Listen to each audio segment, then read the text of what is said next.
Where's that funk?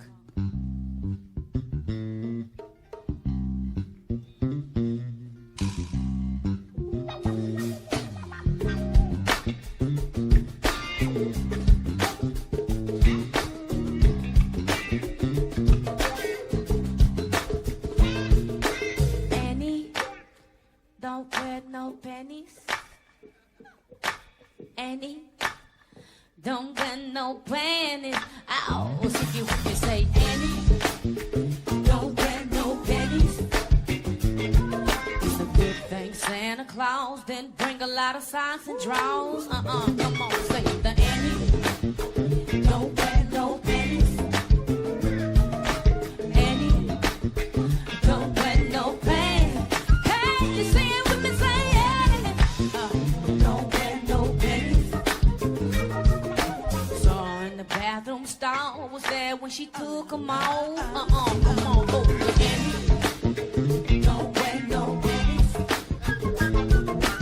Annie, don't wear no panties. Hey, stick it with me, baby. Don't wear no panties. They was laying on the bathroom floor, they was filled with the Holy Ghost. Come on, baby. Don't wear no panties. Come on, Annie, don't wear no panties. Hey, it's it with me, baby. Don't wear no panties. So fellas, if you can't afford it, I think you need to videotape, record it. Come on, Annie. Oh, don't wear no panties. Annie, don't wear no panties. Hey, come on, baby. Hey, don't wear no panties. She was sitting on the front pew, giving Deacon Johnson them a good view. Oh, don't wear no panties.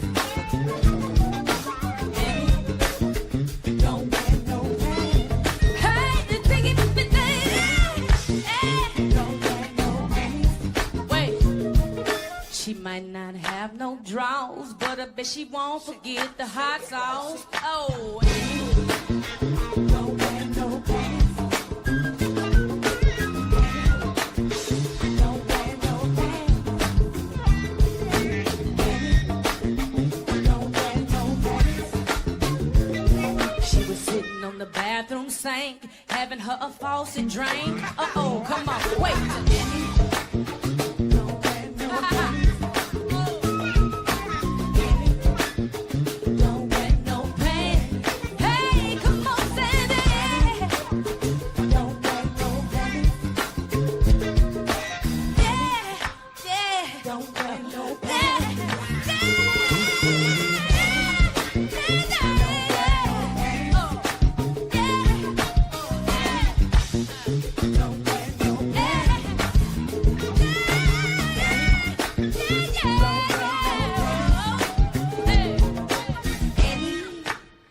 Don't wear no panties.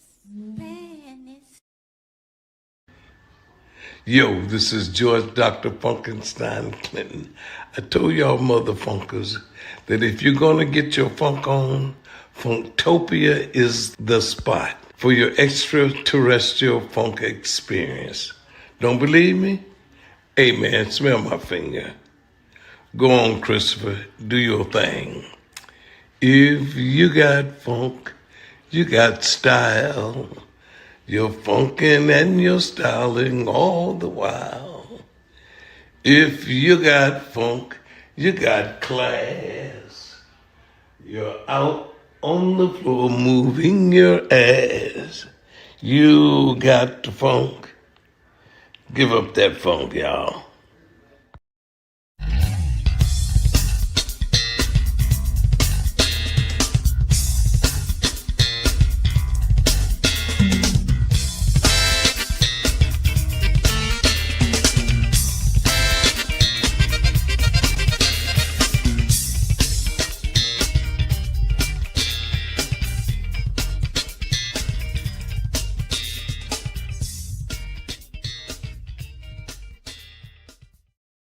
Welcome back, folks. You got funk. You got style. I love that song, man. Man, Well, what's going on, man? Oh my you gosh, tell man. me. Man, it's good to be back. I hope you guys didn't miss us too much. Welcome to Funk. I don't have my mug. What WTF? Welcome to Funkatopia. I'm your host, Mr. Christopher. This is my illustrious co-host, Mr. Michael Bland over here, man. Yes, Come on, yes. man. Come on. In the face, man. Yeah, Yes. man. In the face. In the face, brother. In the face, You man. know how it is. It's in the face. Oh, yeah, we haven't done that in a while. Yeah. Oh,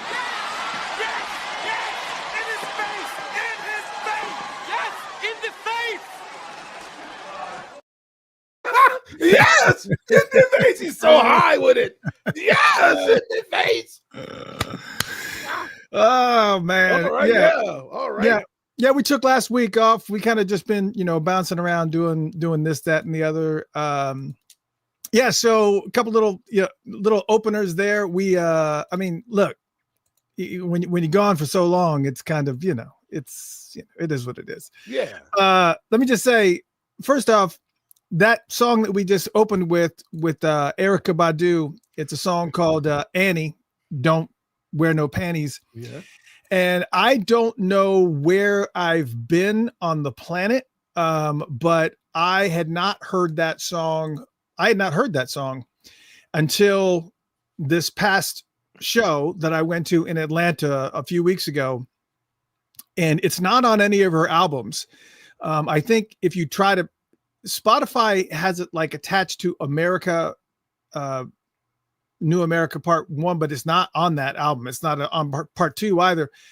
It's not on an album. And she performed it in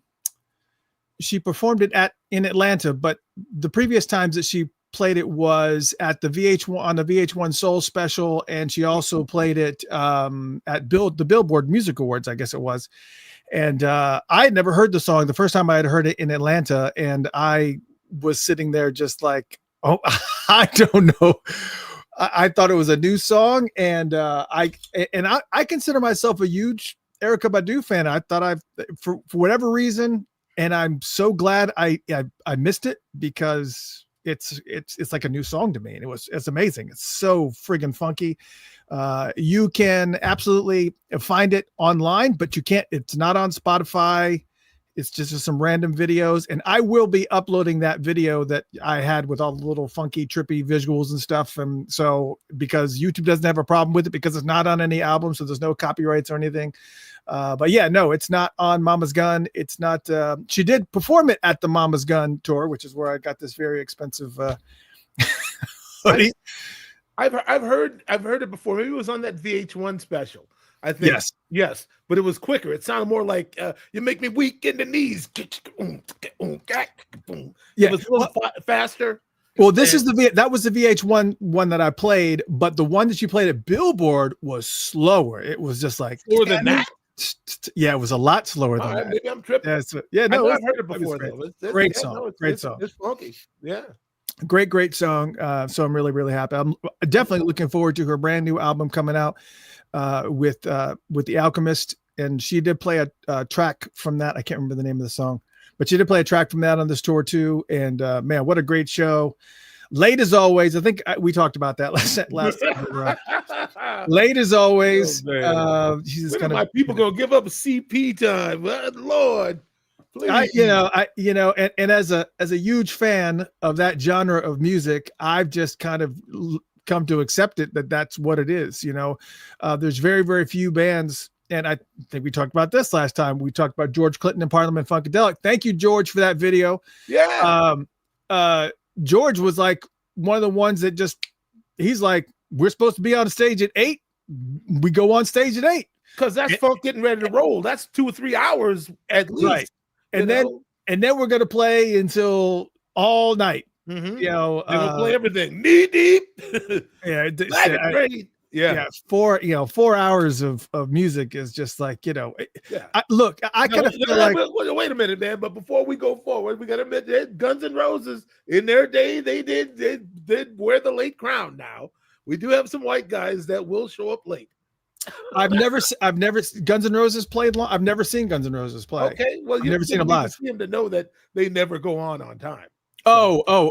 Yeah. That's Okay. all I'm The saying. time thing. Oh no, that's notorious for a lot of the old classic rock. Aerosmith was notorious for that. Yeah, a lot of the classic rock and roll bands were like that. Just because they're getting high and they're doing whatever in the back, and they're just like, oh, They ain't ready. it's time to go on. So yeah, I had to go back to my old glasses, unfortunately, because the ones that I got, they didn't have the transitions. I didn't notice it until I was at my grandson's 1-year birthday in North Carolina, and happened to be standing outside in the bright sun, and I was just like, these things aren't tinting. They're not. They're not transitioning. So I had to take them back for them to transition. Not transitioning. Right. It's okay. It's all good. Yeah, man. It's been a great time. And we got it was a good time off last week being off. We got some things coming up that we'll have to discuss for sure. That's coming up before next Tuesday. Matter of fact, this Saturday as well. I mean, I might as well go ahead and I might as well, I'll put it. I don't want to talk about it just yet. But just so you know, Happy Holoquake is coming, and so we'll talk about that. The Patreon folks know. The Patreon folks know. All right, and that's really the most important thing, is that the Patreon folks know. But in honor of George, also one of the things that I will say is that it is yesterday technically was actually the 50th anniversary of Mothership Connection. Whoa. 50 years ago, 1975 was the Mothership Connection. Sorry, I was saving a file here. And I can't get over the fact that it's been 50 years. It's unreal to me that it has been that long. I kind of thought about this for a second. I thought, because when I posted it, that was the 50th anniversary of that yesterday, I thought to myself, all these people were saying, that was like one of my first album memories. That was one of my first album memories. It was the first album that I ever remember my parents playing, or this, that, and the other. And I had to stop for a second and think, what was the first album that I ever remember my mother playing? Or I couldn't I know what the first album was that I purchased with my own money, but I don't first album cover I think I remember would be probably Moody Blues, Every Good Boy Deserves Favor. It was because it just had this really weird, it's got this wizard that's kind of holding this crystal ball, and he's and the little kid is like, it's just like really. And also Moody Blues, Question of Balance. Their album covers were like this really trippy thing. I've got them behind me, but they're really, really trippy album covers. And I remember my mom used to put me to bed with that album. She used to put it on, and I had a whole dream storyline that I would go into listening to it, because Every Good Boy Deserves Favor was very, very big and theatric, with the choirs and the big, string sections and stuff. So like everything was really huge about that album. So I can honestly, and the first album I ever bought with my own money was the Monkees' Greatest Hits. Whoa.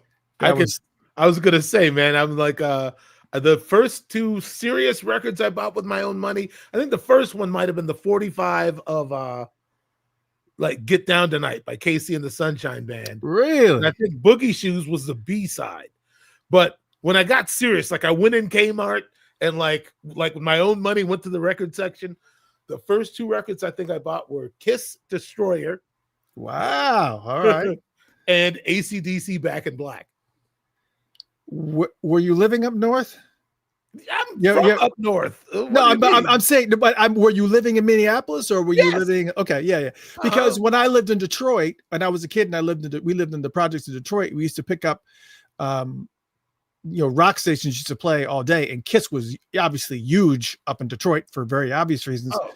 But it was just everybody was a fan of Kiss. I mean, everybody drew the logo, the Kiss logo. Everybody, Everybody would try to sketch the faces of their favorite, Oh yeah, it's like it was a whole thing. So I I had totally the get that. posters and everything. Yeah, posters Oh and yeah, all whatnot. right. Man, I was all the way in, man. Yeah, yeah. Yeah. I remember because all I couldn't do faces really well. I think Peter Criss I was able to kind of do a little bit, but the actual letters for Kiss, was pretty straightforward with the S and Yeah. until this, and I used to draw it all the time everywhere. And then one time I did it, and this kid that I went to school with named Jimmy Carter, obviously not the president, Jimmy Carter came up to me and said, "Man, I like how you did that. That's, it's kind of Nazi." And I was like, "Nazi?" Oh, okay. And he was just like, because the S is like the Secret Service, I guess the S was very, very German, the swastika looking thing. Yeah. And I was just like, "Oh, that's not my intention. Well, I'm not drawing that anymore." Yeah, there you go. Exactly. Once I realized I was being indoctrinated by the devil, I took all that stuff down off the wall. Like, wait a minute, man. Kiss Knights in Satan's service. The thing with, you remember the footage they showed where they were all giving blood for the ink for the comic book, and they're taking vials of blood from them. And pouring it into the man. Yeah. Kids, right for the picking. No, I'm not from Detroit. Somebody's asking, wait, you're from Detroit? Because I'm not from Detroit, but I lived in Detroit. We lived in the projects of Detroit for a period of time, and then we also lived on a little a farm. Every place that we lived in Detroit, which we lived in multiple places in Detroit, every single place we lived was a very, very violent place. I got in fights on a regular basis, like daily. Oh, yeah. I was not much of a fighter, but you kind of had to be. It was just like, I either got to fight my way out of this so I can get home, or wow, man, I didn't know that. Oh man. My God, man, that sounds heavy, man. Oh yeah, I mean, because especially when you're in the the projects and you're not you're in the same situation. You're in the same situation and in the middle of in the middle of the projects, but it doesn't matter. I mean, it's still. And you're talking about the 70s too, man. This is like, it was pretty dark time. And, but yeah, I mean, and then then it was a total swap because my mother, God bless her, she went and she worked to get her license or a certificate as a travel agent, which wasn't even really a thing back in the 70s. It was just something new that they were doing. Right. And she happened to get a job in Hilton Head, South Carolina, of all places. So we went from the projects of Detroit to Hilton Head, South Carolina. All right. It was definitely strange. It was like, I didn't fight at all there. All right, easy street. Well, it's crazy. Yeah, but I see that you folks here. I see you folks here are naming some of your albums that you remember as the first albums. Let's talk about. We'll put it up for the question for the chat room. What was the first album that you bought with your own money? That would be a good question. So just kind of put it up. Mm-hmm. Yeah, it's just kind of be interested to see what some of the answers are for that. But so we were talking about the 50th anniversary of this album right here. I mean, absolutely. I mean, come on. It's just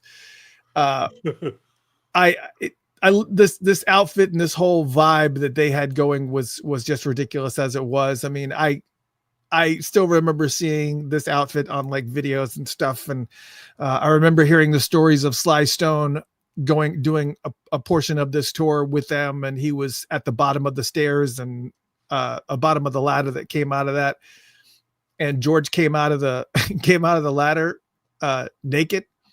Oh, right. And was like swinging right by his head. And Sly was pissed off, and after the show he went to George and said, "Don't ever do that again." And blah blah blah. He's like, don't shake your wing in my face, man. What's wrong with you? What's the problem? Why is there glitter in your pubes? What? Yeah. Sorry, man. Yeah, no, but that's true though, because I also. You can find videos and photos of George going out into the audience and standing on tables half naked, like everything out, All right. standing on the tables, just dancing, and we want the funk. Was like, oh, all right. I don't know. We want the funk that bad. All right now. How badly right. do you want it? I don't know, George. Yeah, George's a man, but George tried to hijack me and Sonny twice. One time he sent Gary Scheider down to bunkers, and we were down there. Gary, he sat in with Dr. Mambo's combo, and then on the break, he was in the kitchen, and I think George's daughter was with him. And they took us back. Then me and Sonny went back in the kitchen, and Gary was like, y'all know y'all need to get on the mothership and ride now. Now I want your phone numbers before I leave this kitchen. And so we gave our phone numbers to George's daughter. They left, and I was like, Sonny, we can't actually go do that, right? Like, you guys were like this or like this in P-Funk. Yeah, we're not gonna go, Sonny. I'm not going. Yeah, there's a documentary. I think it's on Amazon Prime about that. Like a majority of the band members, if not all of them, with just like a handful of them. I think like Michael Hampton, maybe one of the a couple of the guys are still there. Some of the serious folks like Glenn Goins and Michael Hampton and those guys, they actually got paid the way they're supposed to get paid. And then, because I've had Dawn Silva on the show before, and Dawn would tell stories just like one time she was in her hotel room and somebody slipped an envelope underneath the door and they're waiting to get paid. And she opens up the envelope and it's Coke inside the envelope. And she opened it up and she was just like, wait a second. And she opened the door and she was like, what's this? No, it was Lynn Mabry that told the story. Oh boy. And then Lynn was like, what's this? And she was like, oh, well, George said, that's part of the, your payment, blah, blah, blah. She goes, I don't want that. This is not going to pay my rent. You can take this back. I want my money. I want, but yeah, so many members of the Parliament Funk. You can go on to Wikipedia and go to the Parliament Funkadelic page and look at previous members of Parliament Funkadelic. Listen, it's just like pages of like, dude. Yeah, one time I was talking to Dennis on the phone about P-Funk.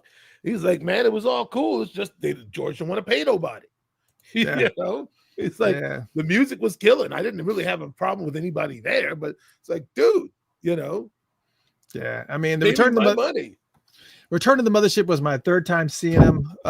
First time was strangely enough, my mother was good friends with George's. I've told you the story about my mother working for Circus Magazine and all that stuff and being involved in the music industry back in the day. So, man. For some reason, I thought your mom was probably like a figure in church, and that she is now. She is now, but back in the 60s, she worked for and I may actually have a magazine behind me, but she used to work for this magazine back in the 60s called Hullabaloo.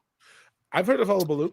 And Hullabaloo, I've heard of a show called Hullabaloo. I didn't know it was a magazine. Yeah, it was a magazine. And then Hullabaloo became Circus Magazine. And she worked she would tell me all these stories, but she interviewed lots of people like the Monkees, she interviewed Beatles, all kinds of stuff.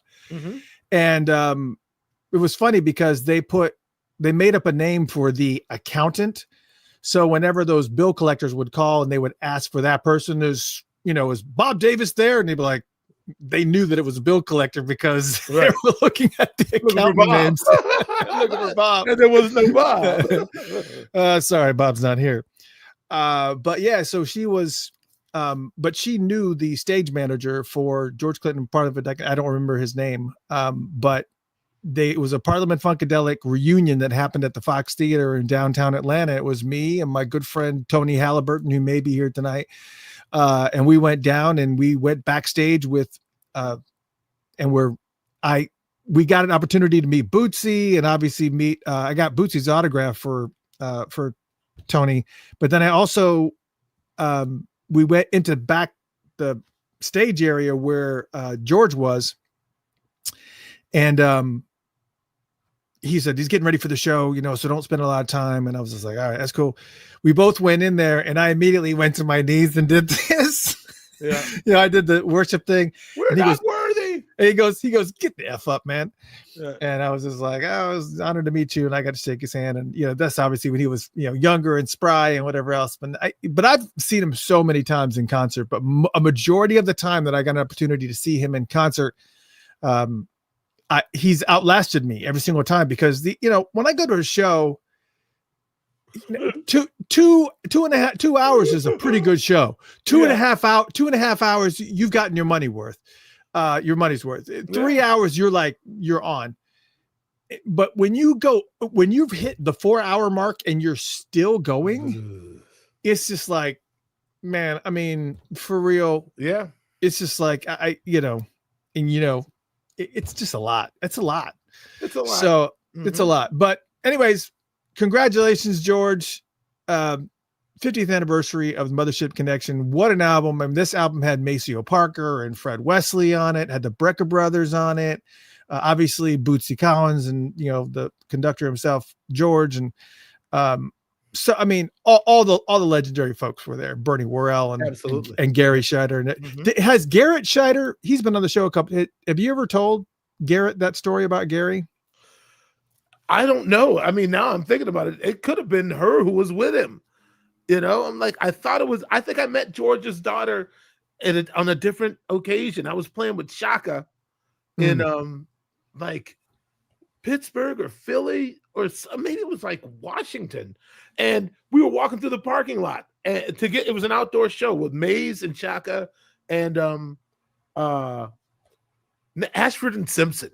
We were just arriving, and Ashford and Simpson were coming off the stage, and we were going up, and we passed like George's trailer, and I think his daughter was like, "Hey, George, want to talk to you." He saw me walking by, It was like, "Hey, nice. Hey, brother," He starts talking. I think I was the last time I had seen him was I think he was. I'm not even sure about that. But the fact of the matter is that it's obvious that he was trying to poach you guys, and I'm glad that you went the way that you did. I don't know when was that? Billy Jack bitch is what happened. Prince had him in his office, and he's like, "Is that the big old greasy drummer man?"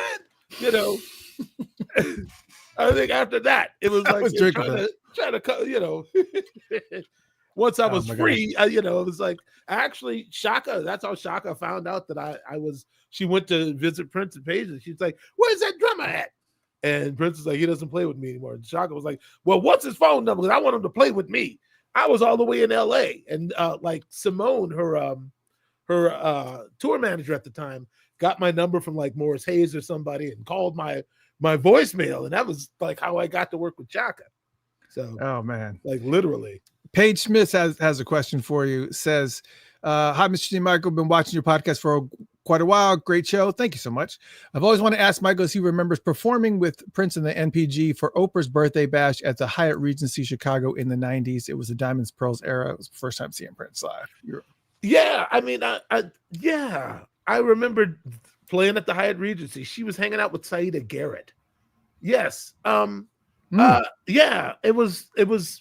But we were told it had something to do with like the Warner Electra Atlantic, like they were having conventions around that time. So maybe that was Oprah's birthday. Yeah. Wow, that's pretty cool. That's cool. That's right. I didn't get to. I think we saw her on the escalator. It was like, "Hey, you guys were great," It was Oprah after probably a few cocktails. And since we're talking about anniversaries, album anniversaries. So by the way, again, George, again, thank you for the video. Also, happy 50th anniversary on the Mothership Connection. That's friggin' amazing. And that album is just like a greatest hits. I mean, it's P-Funk Wants to Get Funked Up. I was going to say that's everything, right?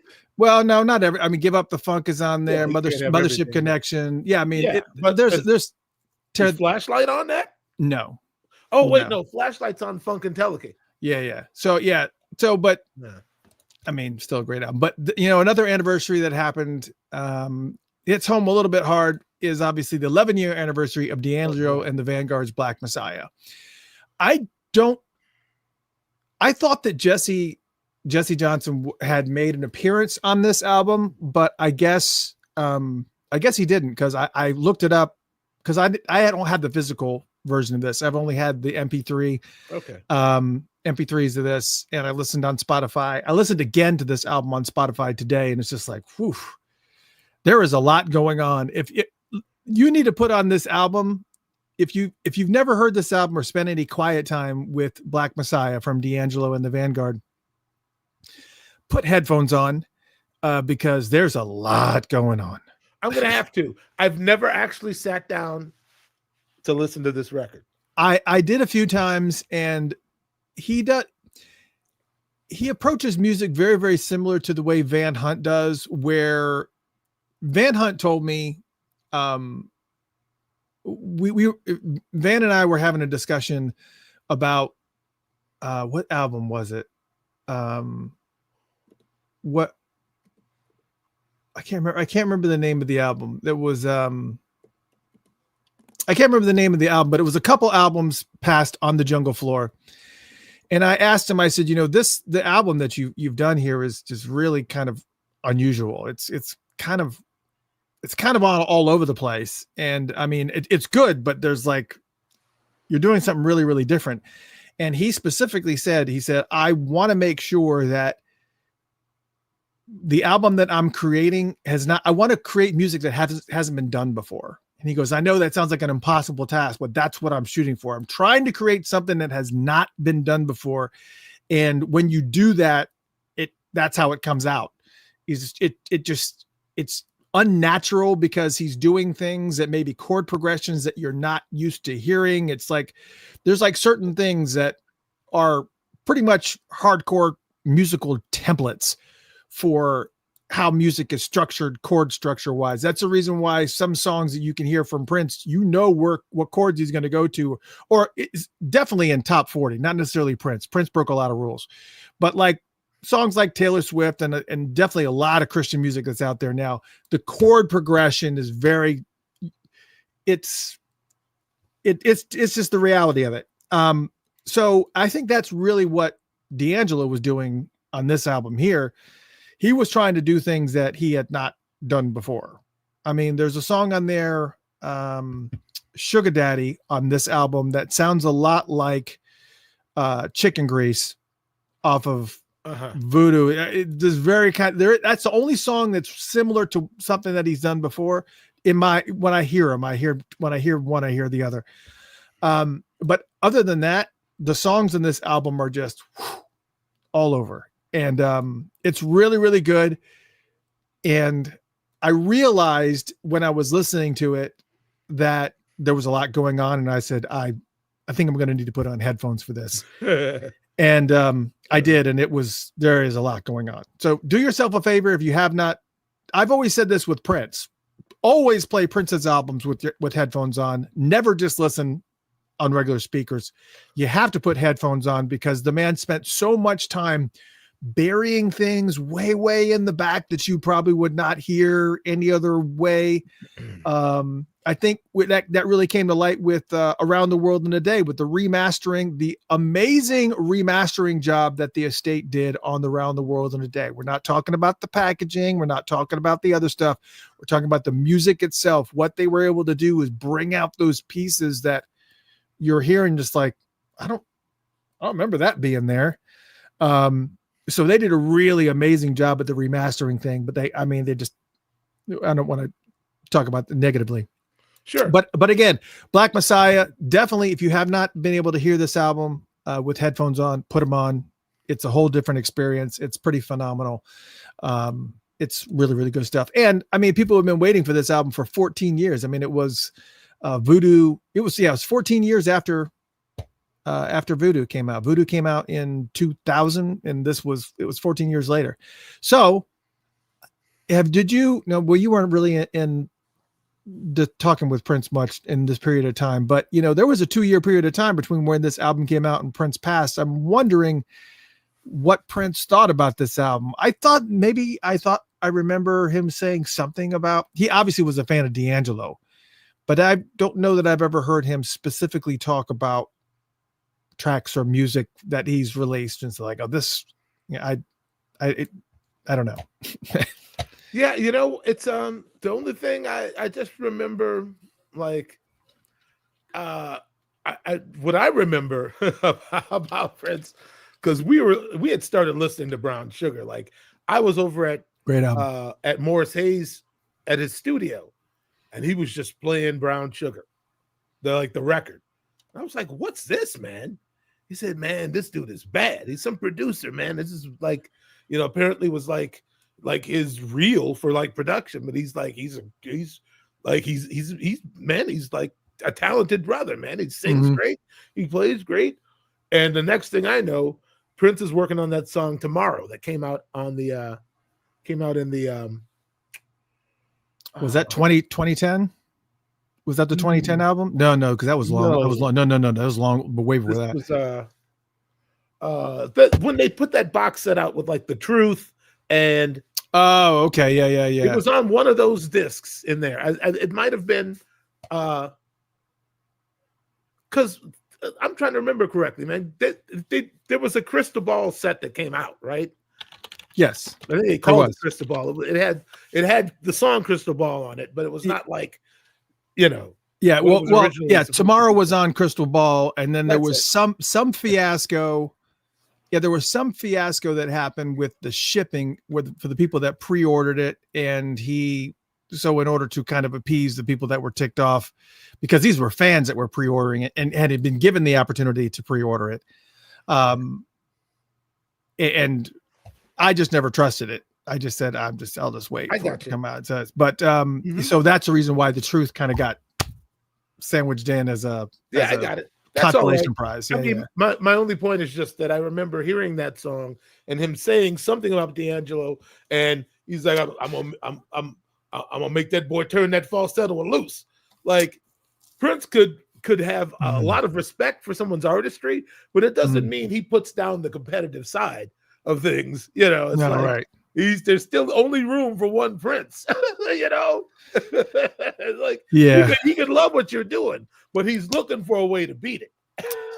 So you feel like Prince was inspired by D'Angelo when he wrote Tomorrow? Is what that's your take? That's your take. That's my take. I mean, the feel is similar, but again, even I could hear it's like, no, that's not exactly the same sort of tension in the rhythm section.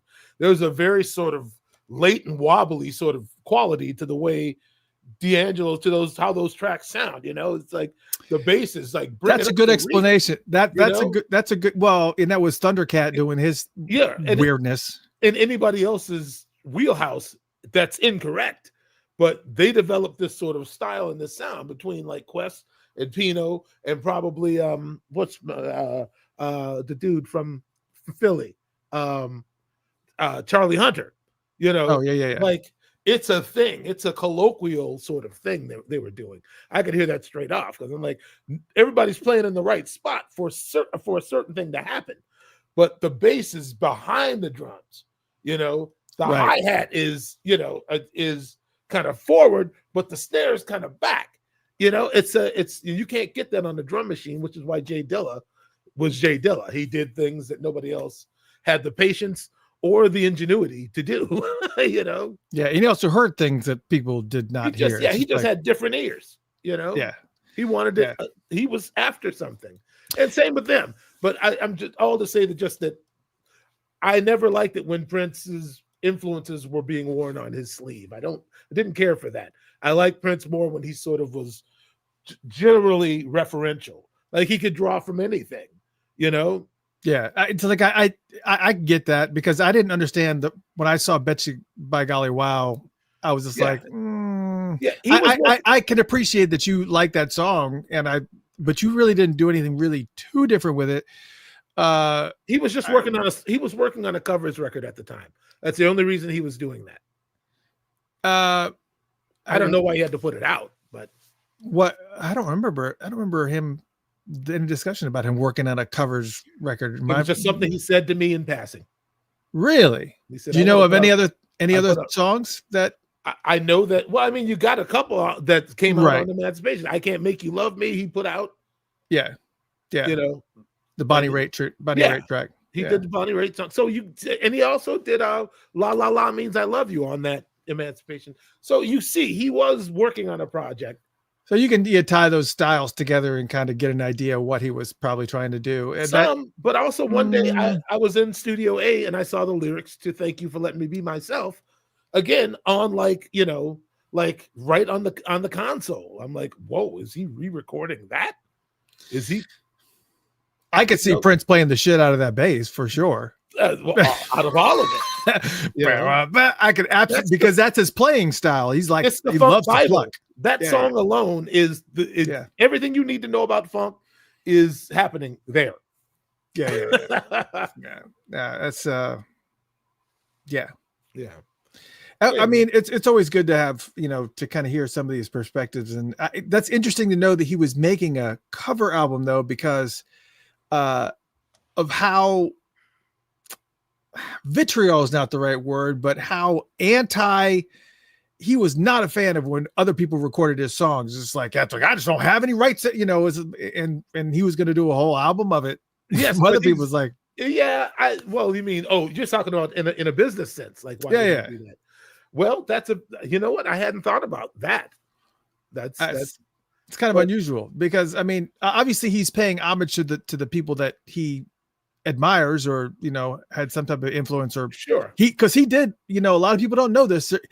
Prince likes some really unusual acts. Everybody is very familiar with the fact that he was a huge Joni Mitchell fan. We all got that.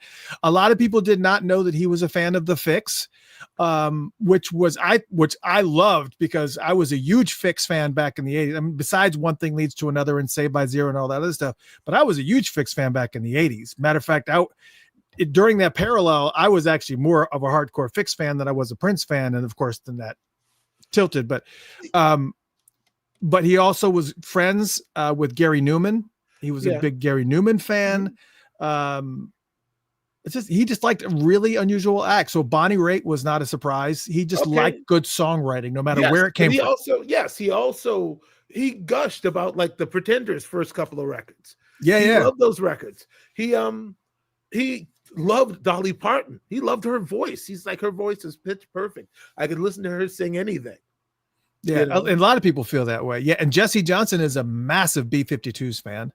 Sure. It's just the influences of and the fact that you were a huge Kiss fan. It's just so unusual for the music that you guys created. It kind of now makes a lot of sense that, while it's funk at its core, all of those influences were able to kind of, pile on and create this new thing.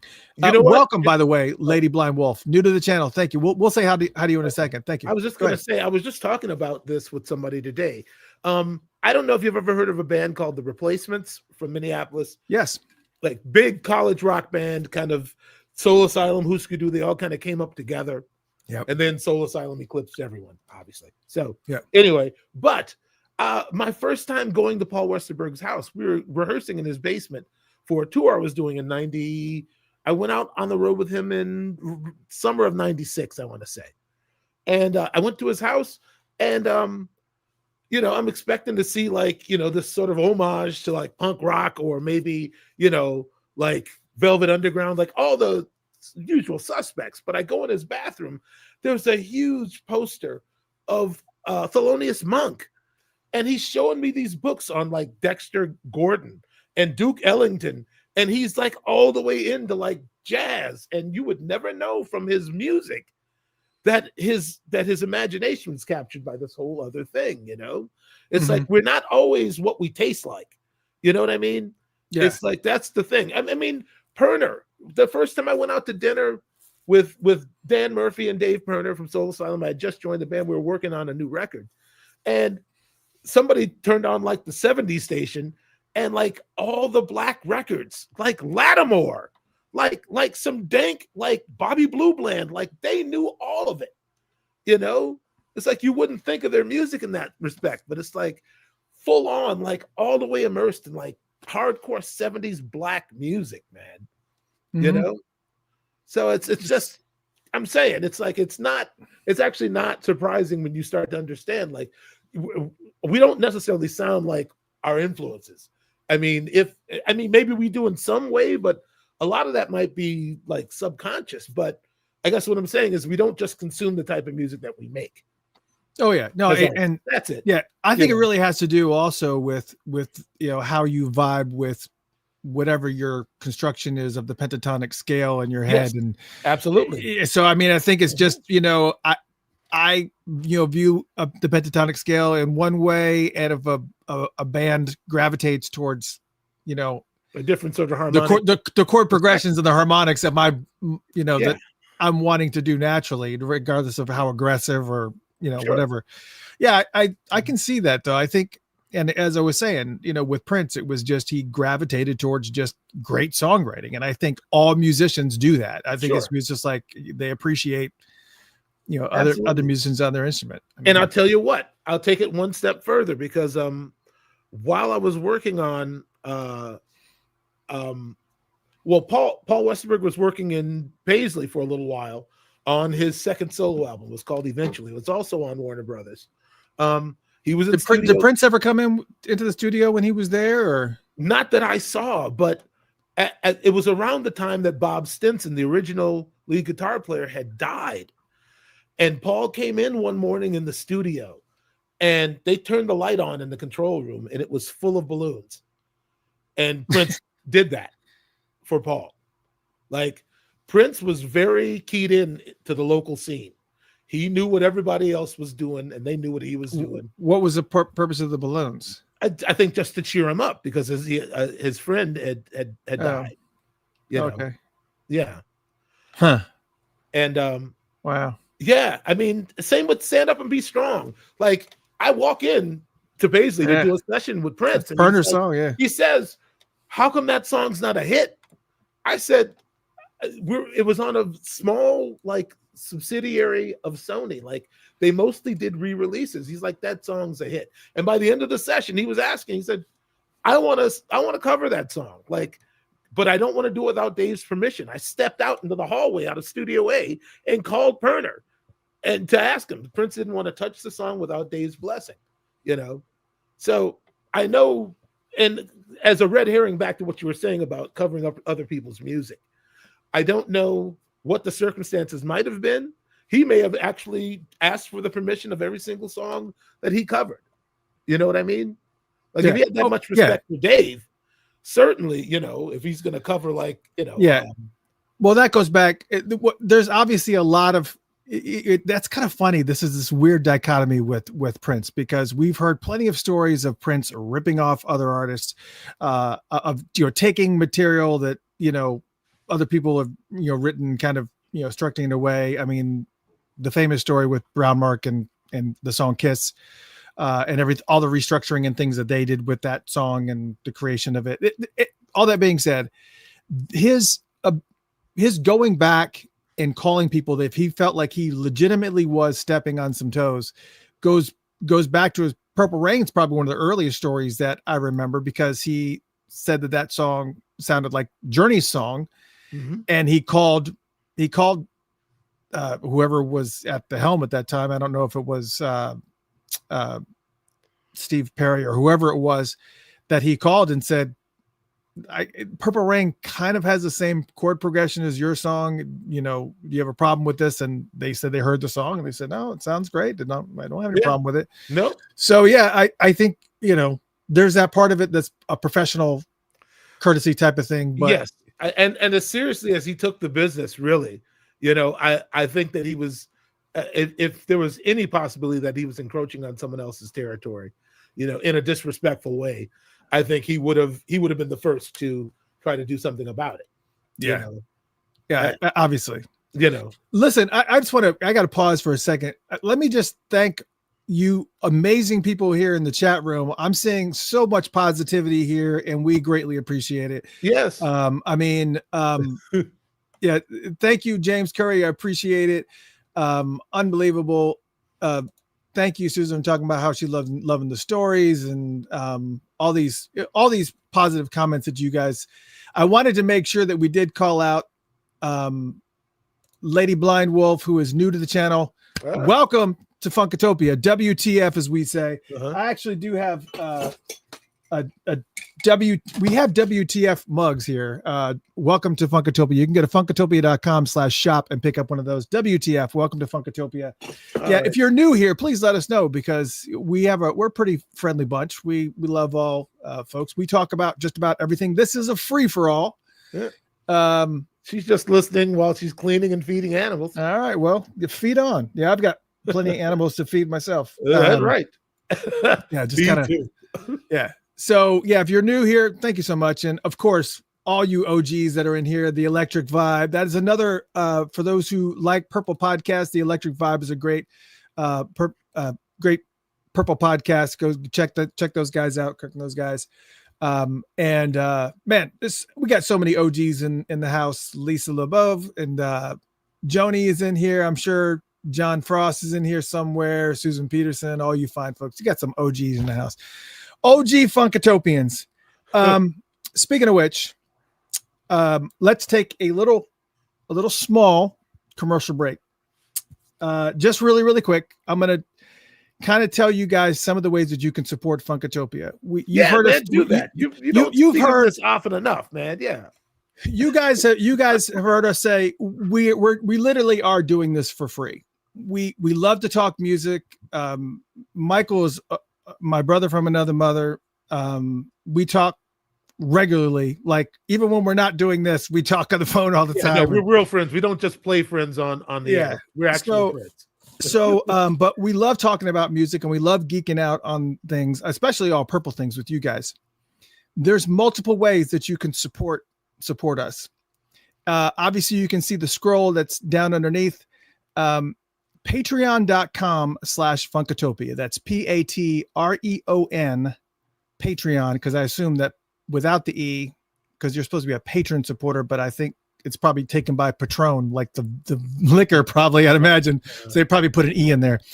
Patreon.com/Funkatopia. You can join the crew. It's really cool. You have access to an amazing radio station back there. Well, first off, we do have a radio station that is completely free, 100% free. It's called Funked Up Radio. And basically it plays 24/7 funk, no commercials other than bumpers. You can download it right now, Android and Apple. Just go and look for it and download it, and you can enjoy yourself. But if you're a Patreon supporter, you actually have access to another radio station that is actually pretty awesome.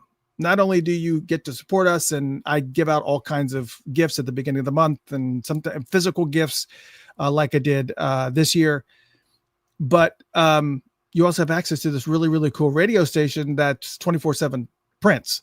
And this Saturday, it's time. It's Happy Holoquake. So I want two L's in there. I don't know why, man. Yeah, well, it's a holiday. Belong there. It's a hot. Yeah, it's Holoquake. Well, we used to call it Merry Princemas. Whoa. But we had lots of lots of Purple people who got upset. Prince didn't celebrate Christmas and blah, blah, blah, blah, blah. So I was like, all right, I'm still gonna stick with the Christmas motifs, but we'll call it Happy Holoquake just to kind of keep the peace. That's all right. But it's this Saturday, December 20th at 12 p.m. Eastern Standard Time. We'll be doing 4 days of live Prince concerts, and then we do that same thing where we do a little bit of a 8 to 12 hour window, and then we do it again so that you can hear all the things that you missed when you were sleeping the last time because everybody has to sleep. We're not expecting you to stay up all this time.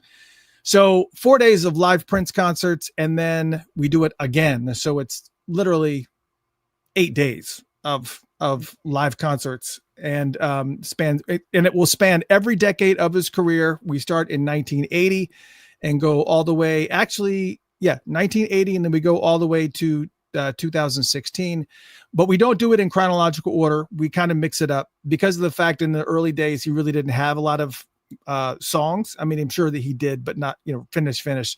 So it would be very repetitive if we just played it in chronological order. So it will start with 1980 and it will end with 2016, but we bounce all over the place.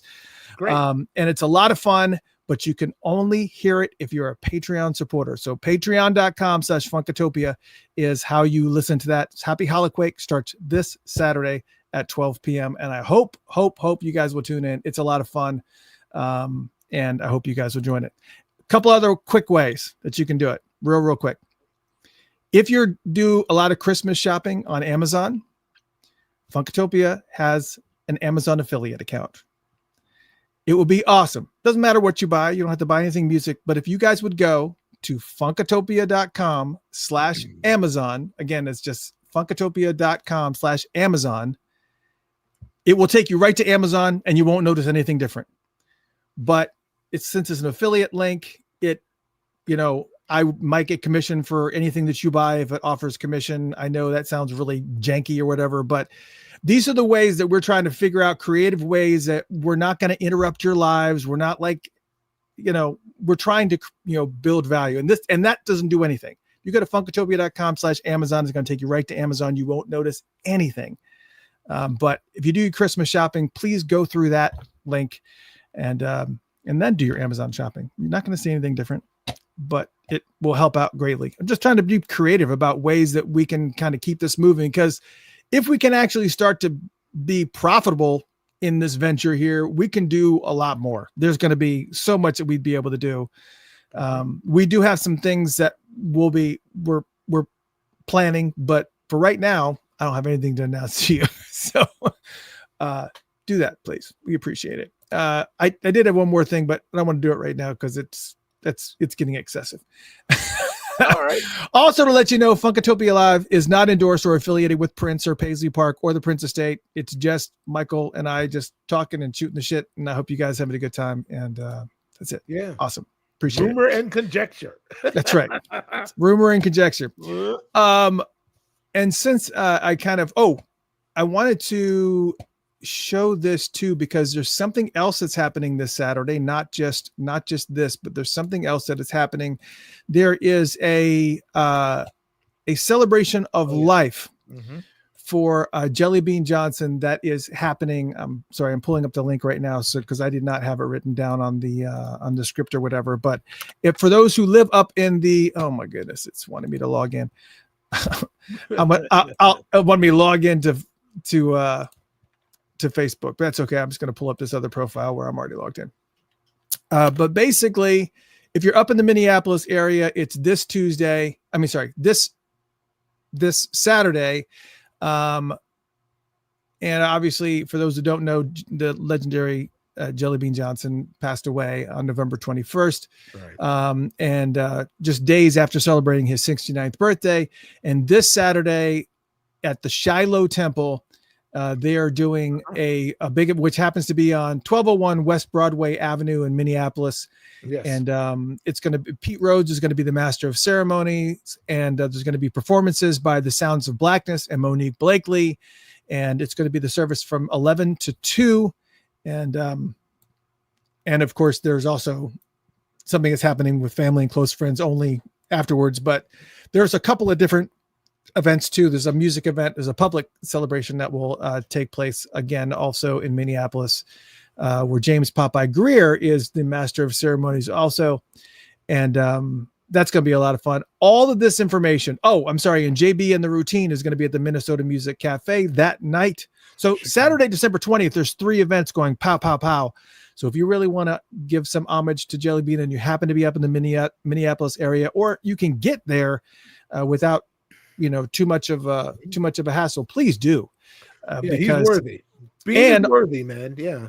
And supposedly there is going to be a portion of this that I don't know which event. There's going to be a portion of it that will. Oh, I think the first one that's going at the Shiloh Temple is going to be live streamed. I don't know exactly where. My guess is that it will probably be on the Facebook page, on Jelly Bean's Facebook page. But please make sure that you can reach out to Jill Monroe for any of the questions that you have at ultravioletmediaholdings.com. Ultravioletmediaholdings.com. That's media. Ultraviolet. Anyways, the press release is on the Funkatopia Facebook page and on x.com/Funkatopia. check out the press release with all the details about the addresses of where these things are happening, the times these things are happening, and just get ready for an amazing, amazing day in Minneapolis, showing some honors to one of the greatest that ever did it, dude. Yeah, I might go Saturday.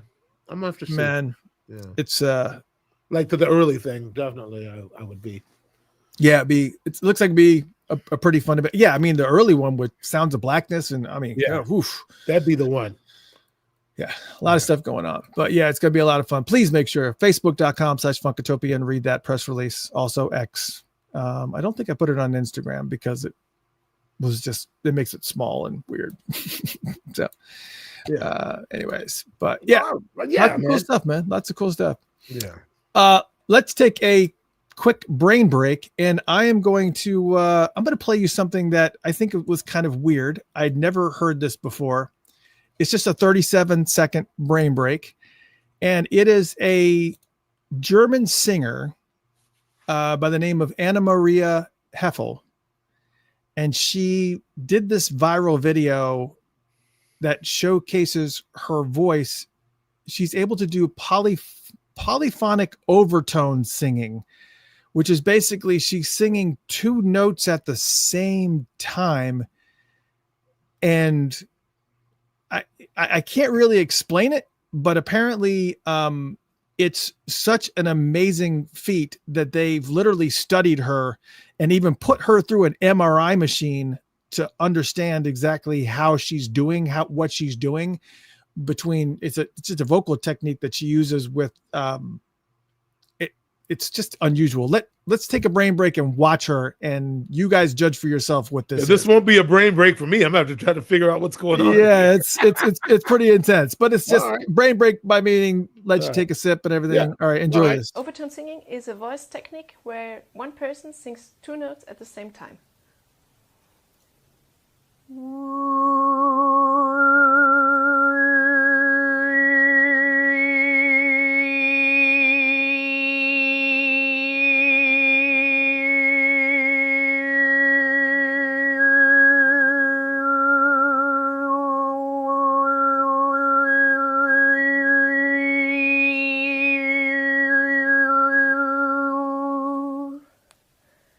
So this was the overtone scale on one fundamental. The first time I watched it, I was like, I can do that. And then she started doing those other tones. I was like, for a minute, I was like, yeah, that's no big deal. Yeah, when she started choosing the tones separately from each other, man, what was that? That's okay. I figured if anybody would know, it would be Kurt from the Electric Vibe. Biphonics, Bulgarian throat singers do this technique. Wow. Yeah, I've never heard that in my life. Corey's mentioned two oscillators. Yeah, it's just I've never heard it.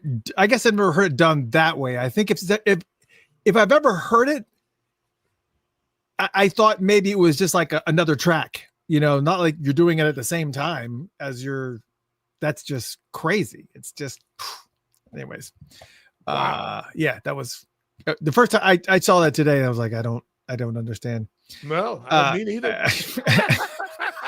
I was like, drawing a blank. Do you want to watch that 30-second? You want to watch it one more time?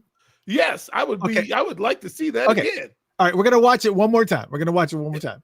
Overtone singing is a voice technique where one person sings two notes at the same time.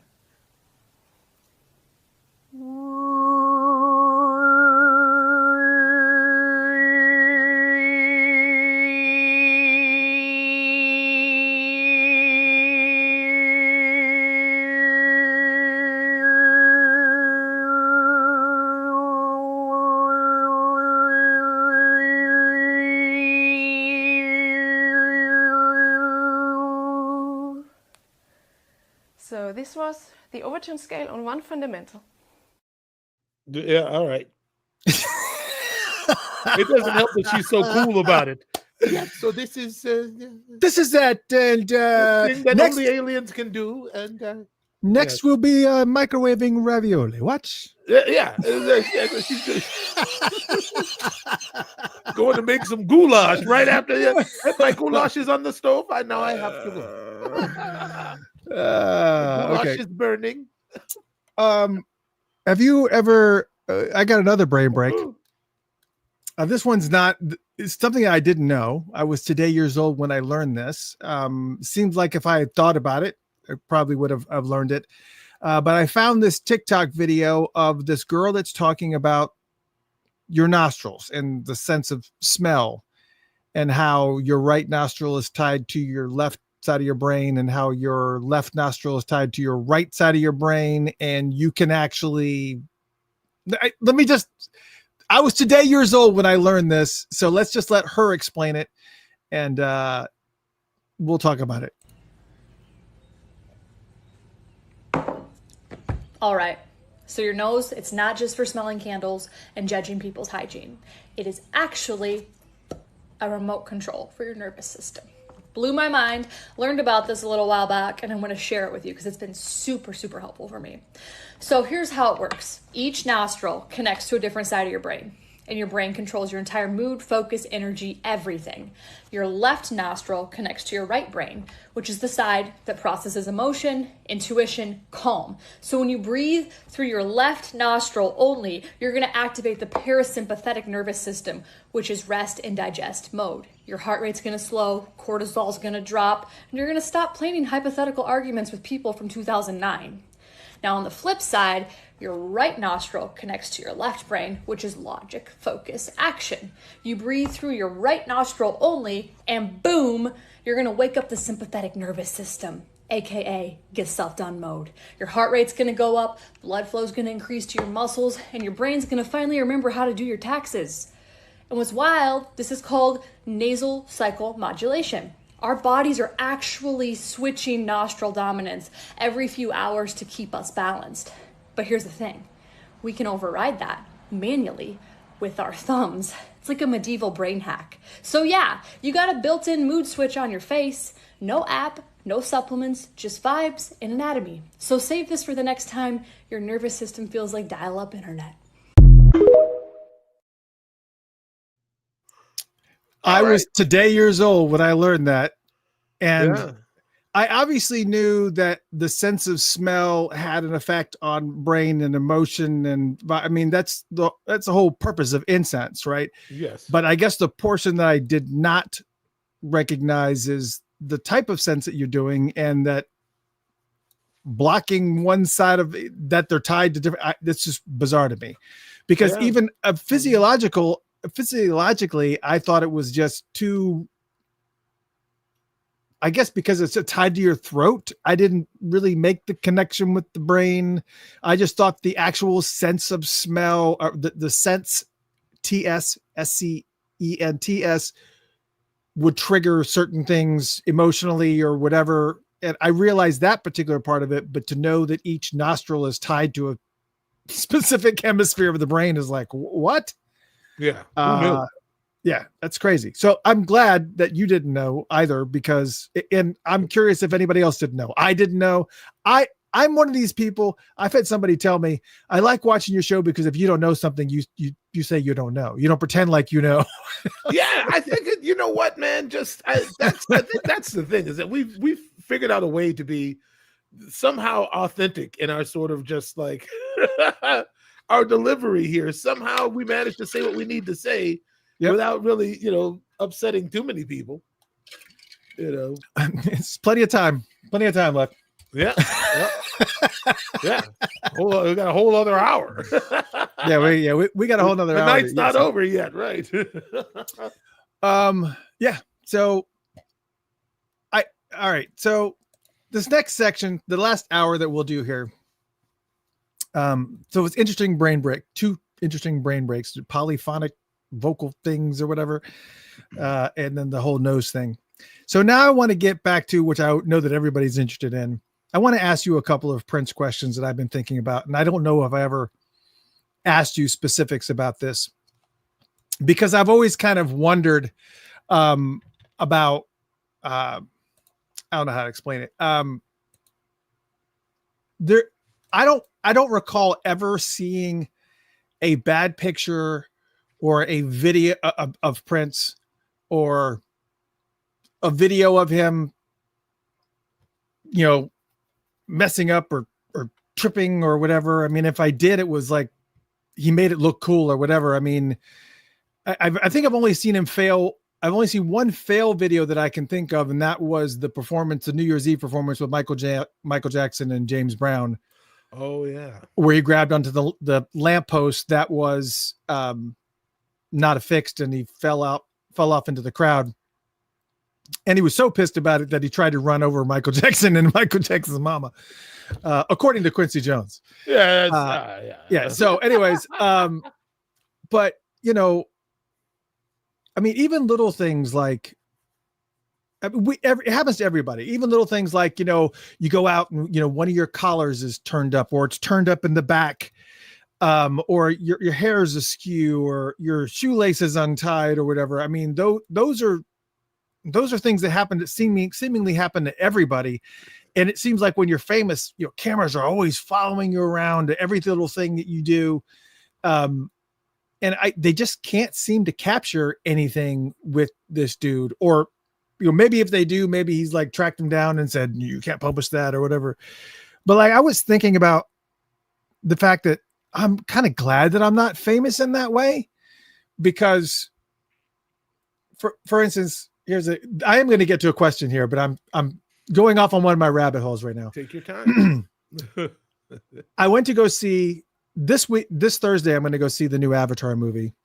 I've seen all the Avatars on IMAX, 3D IMAX, just because they do it so well. It's crazy. But I also last time I was at IMAX 3D was the last Tron movie. And it was only a 2 hour and 15-minute movie. And I had drank 2 ices, big ices.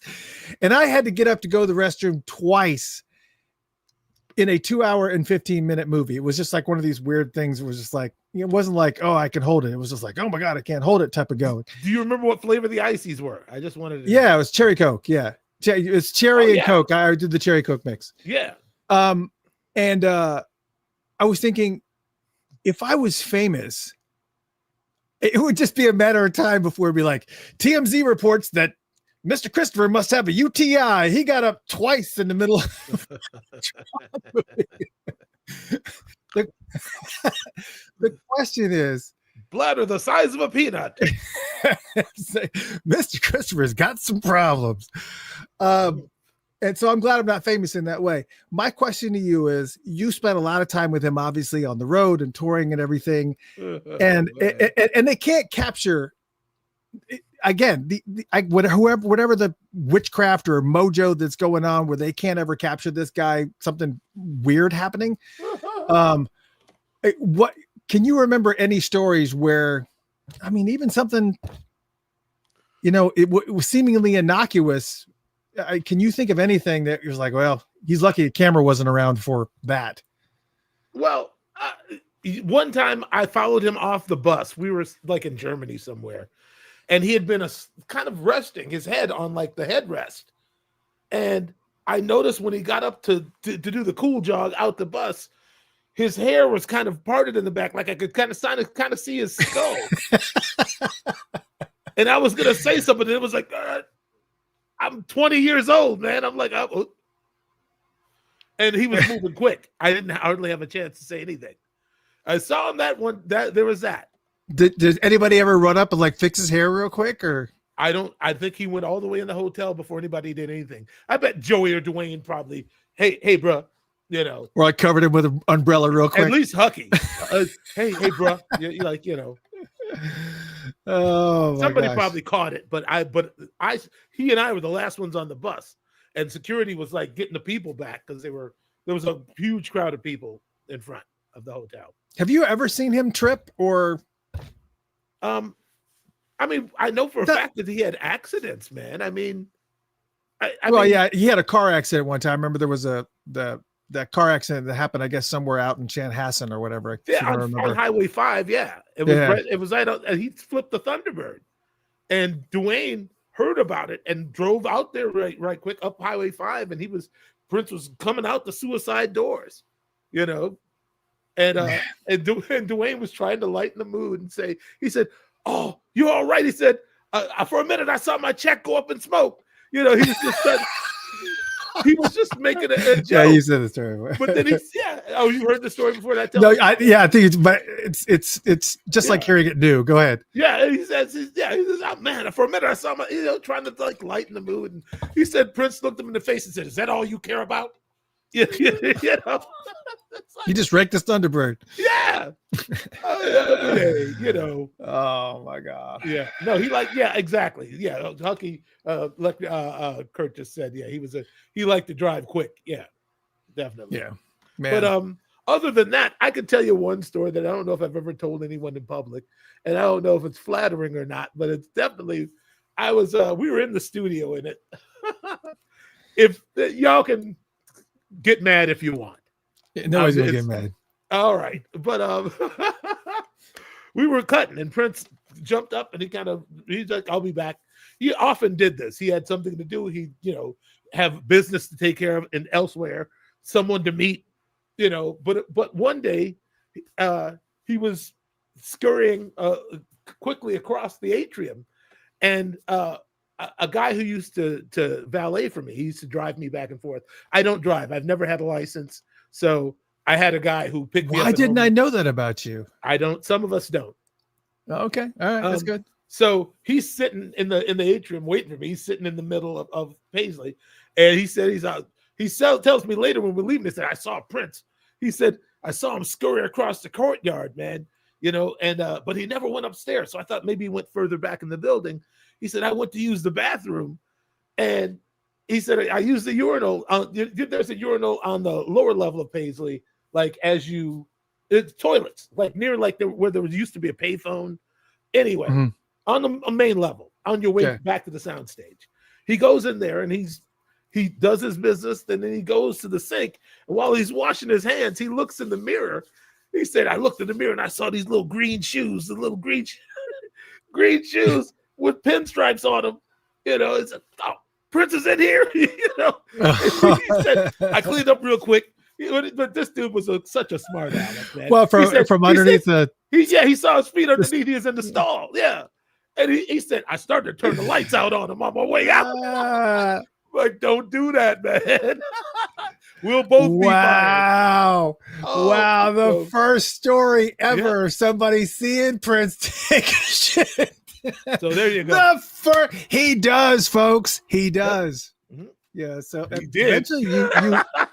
eventually you eat enough grapes where it happens. Yeah, I think he might. Yeah, just Montezuma freaked up on him. He had to do something fast. I was, oh, poor Prince. He had to do that in public like that. I bet he was so mad when dude walked in the bathroom. Yeah, that must have been like an emergency situation because somebody like Prince, he probably would have gone. Why are you doing the cool run in your own building? You must have some business to take care of. Yeah, you can't. That's crazy. Some people might think that's sacrilegious. Or no, it's not. It's not. What do you think he did? A human being. I know y'all. You shut your mouth. Prince never shat. Listen, stop. You know how it is, man. Stop. Some of these folks. I know these people. Anyway, I know. We got some. There's some crazy purple people, and some of them are in this chat room right now. We love you. We love you. We like. I realize it's off color for some. I didn't mean to rouse anybody, but somebody mentioned he had his sleeve caught when we did Get Off on the Video Music Awards in '91. When he goes to the mic and he pulled his sleeve back, and the mic hit him in the mouth. Right? Oh my gosh. Yeah, I do remember that because there was also another video.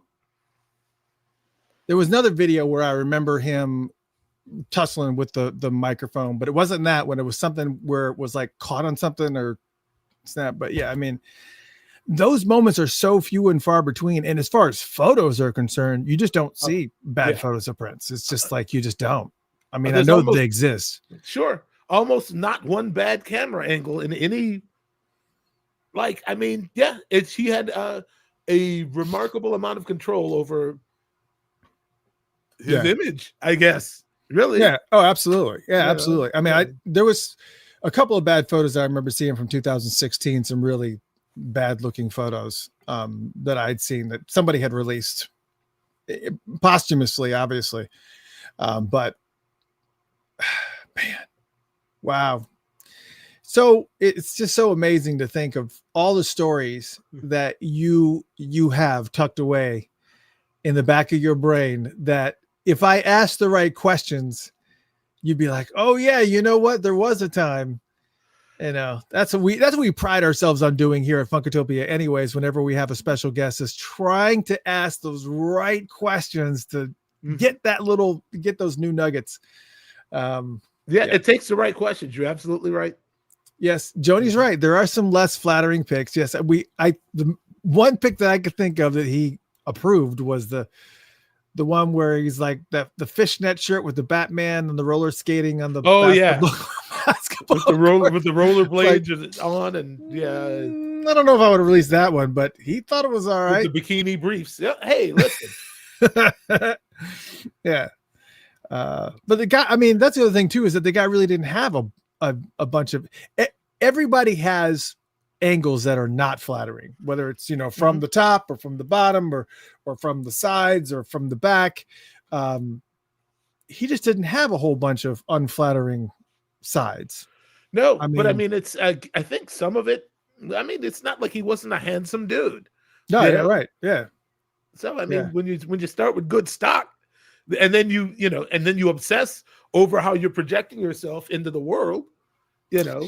Yeah, you're talking about, it's more about, I mean, what we're really not saying, that's the absolute truth, is that you're talking about a person who was a very controlling personality. Yeah. You Sure. know? Yes. I mean, that's the only way you can keep that level of secrecy and, you know, mystery, you know, is by controlling it. Yeah. And he was a master controller for sure. Oh, I mean, absolutely, man. I mean, I know that Steve Park is a regular. Steve Park is a pretty active Funkatopian. You'll see Steve here in the chat room every now and then. And I know he's got photos that probably, you know, Prince was like, nope, you know. But it's just cool to just have those photos, you know. It's like, yeah, that's just, man. Miss that dude, man. I cannot believe it's going to be 10 years since he was gone next year. Yeah, listen, I have to be careful not to hold conversations with him like in the natural. You know, it's like sometimes I hear him saying something, I'll be like, yeah, okay, Prince. Oh man. Do you think it's going to take me a second to set this up, but do you think we should open up the phone lines for a little bit? I wouldn't mind, man. I mean, listen, we're at the 40-minute mark, more or less. I mean, let the people talk. We're up to 115 people watching right this second. Well, just on what we can see, there's like 3 different things that we can't see, so it's probably at least triple that right now, which is great. That's great. I like it best when we're over 100. It makes me feel like we're really doing something here, man. Really, that's getting down to it, brother. Yeah.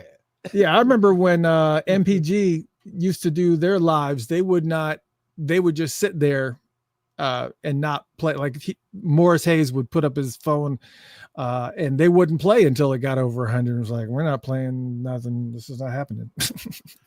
Well, all right. So, this is going to take me a second to set this up. But I talked about the fact that I'm wasting time here. I'm talking about the fact that I'm going to go see Avatar Fire and Ash I was going to ask you, night. like, what is it? I've never seen one Avatar movie. What is it about it that's so appealing to you?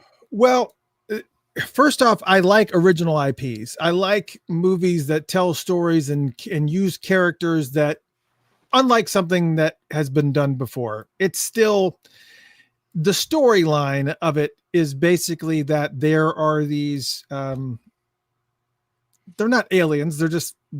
They're called the Na'vi, and basically they're blue. They're like, you know, I got it. 7-8 foot tall people, and they communicate and they talk, and they live some of them live in the sea, some of them live in the forest, and It's just, and then of course the military comes in and they're trying to take over the planet because there's some type of mineral. I can't remember what it was called.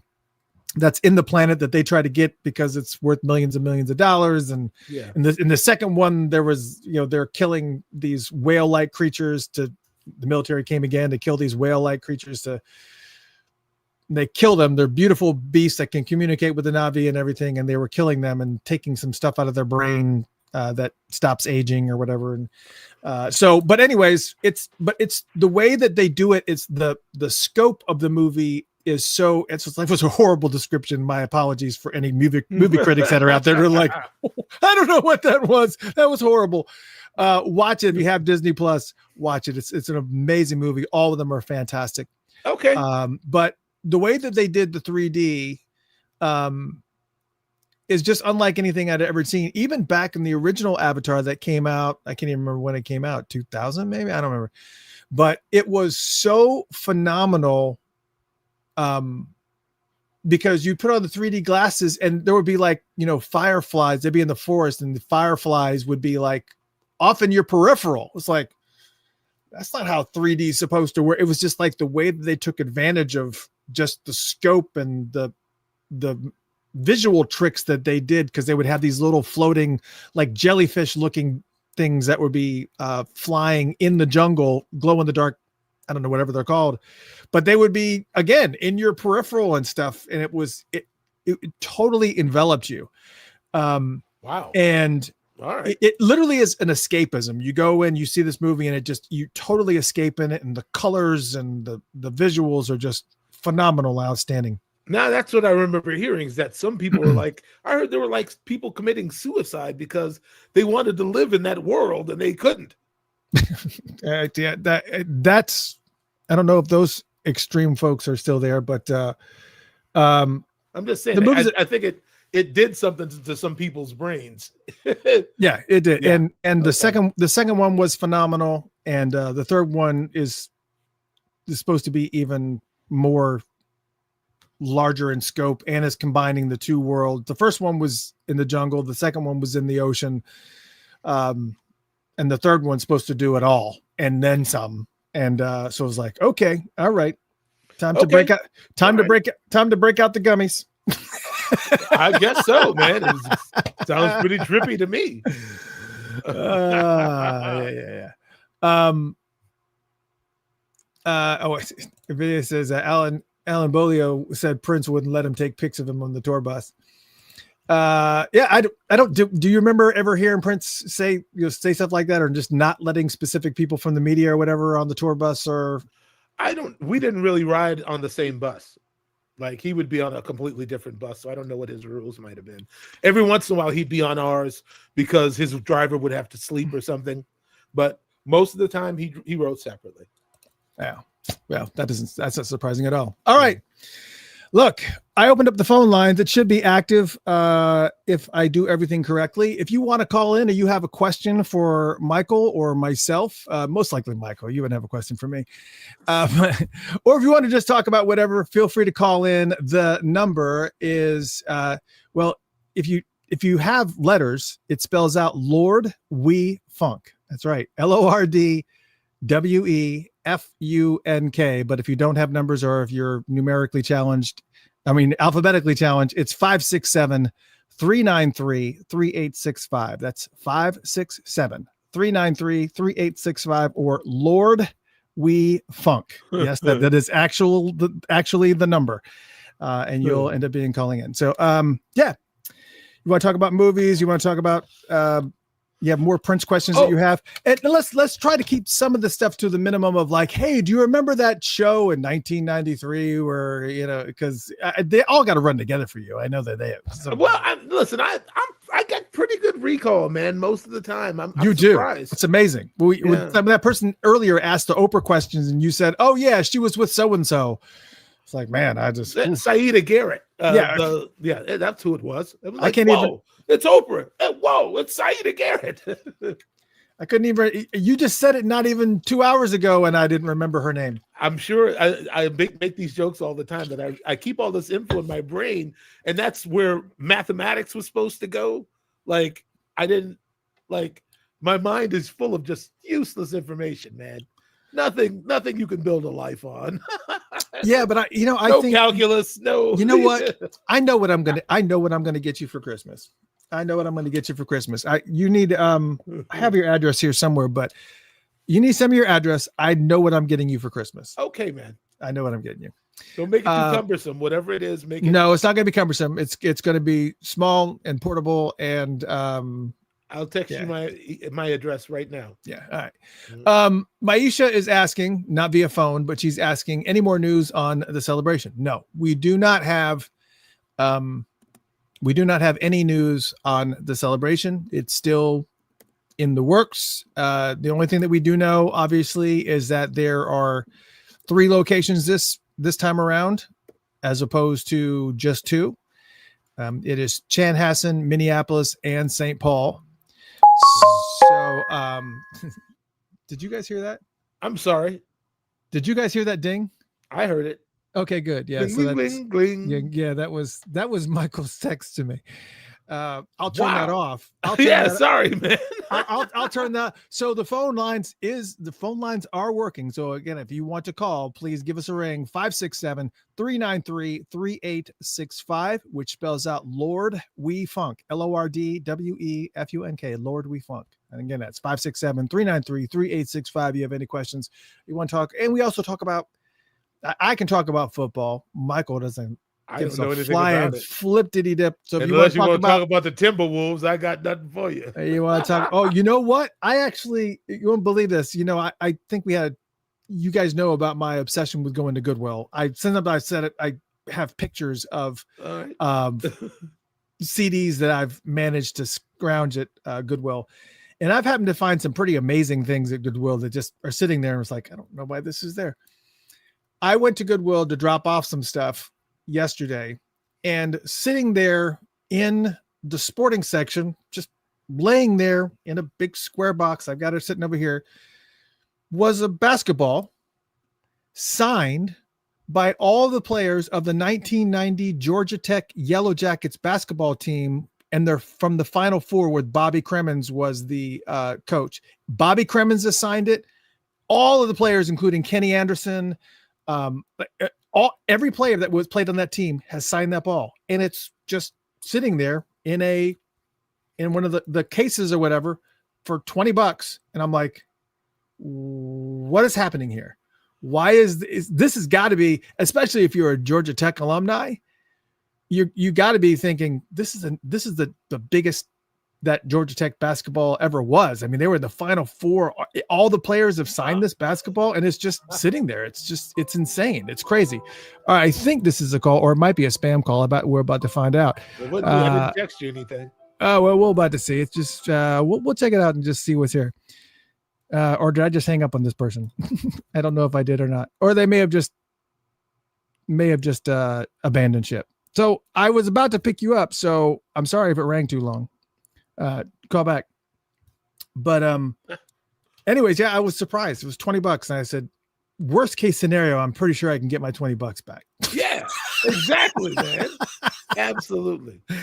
So I actually spent $25 to have it appraised and validated, or proving that it's real and it's valid, because I was like, if I'm going to turn around and be able to send it to somebody, or sell it to somebody, it would mean a lot more. I could probably get a lot more for it if it's authenticated and all that. So yeah. I figured it's worth $25 to do that, and then so I at least got to make $50 to break even. And I'm sure I will, because it's signed by all the players on the team and Bobby Cremins. So I think we're good. Right. Yeah. So you're a Timberwolves fan, huh? I didn't. Yeah. I mean, I watch basketball. I don't really watch any other sports. Maybe tennis.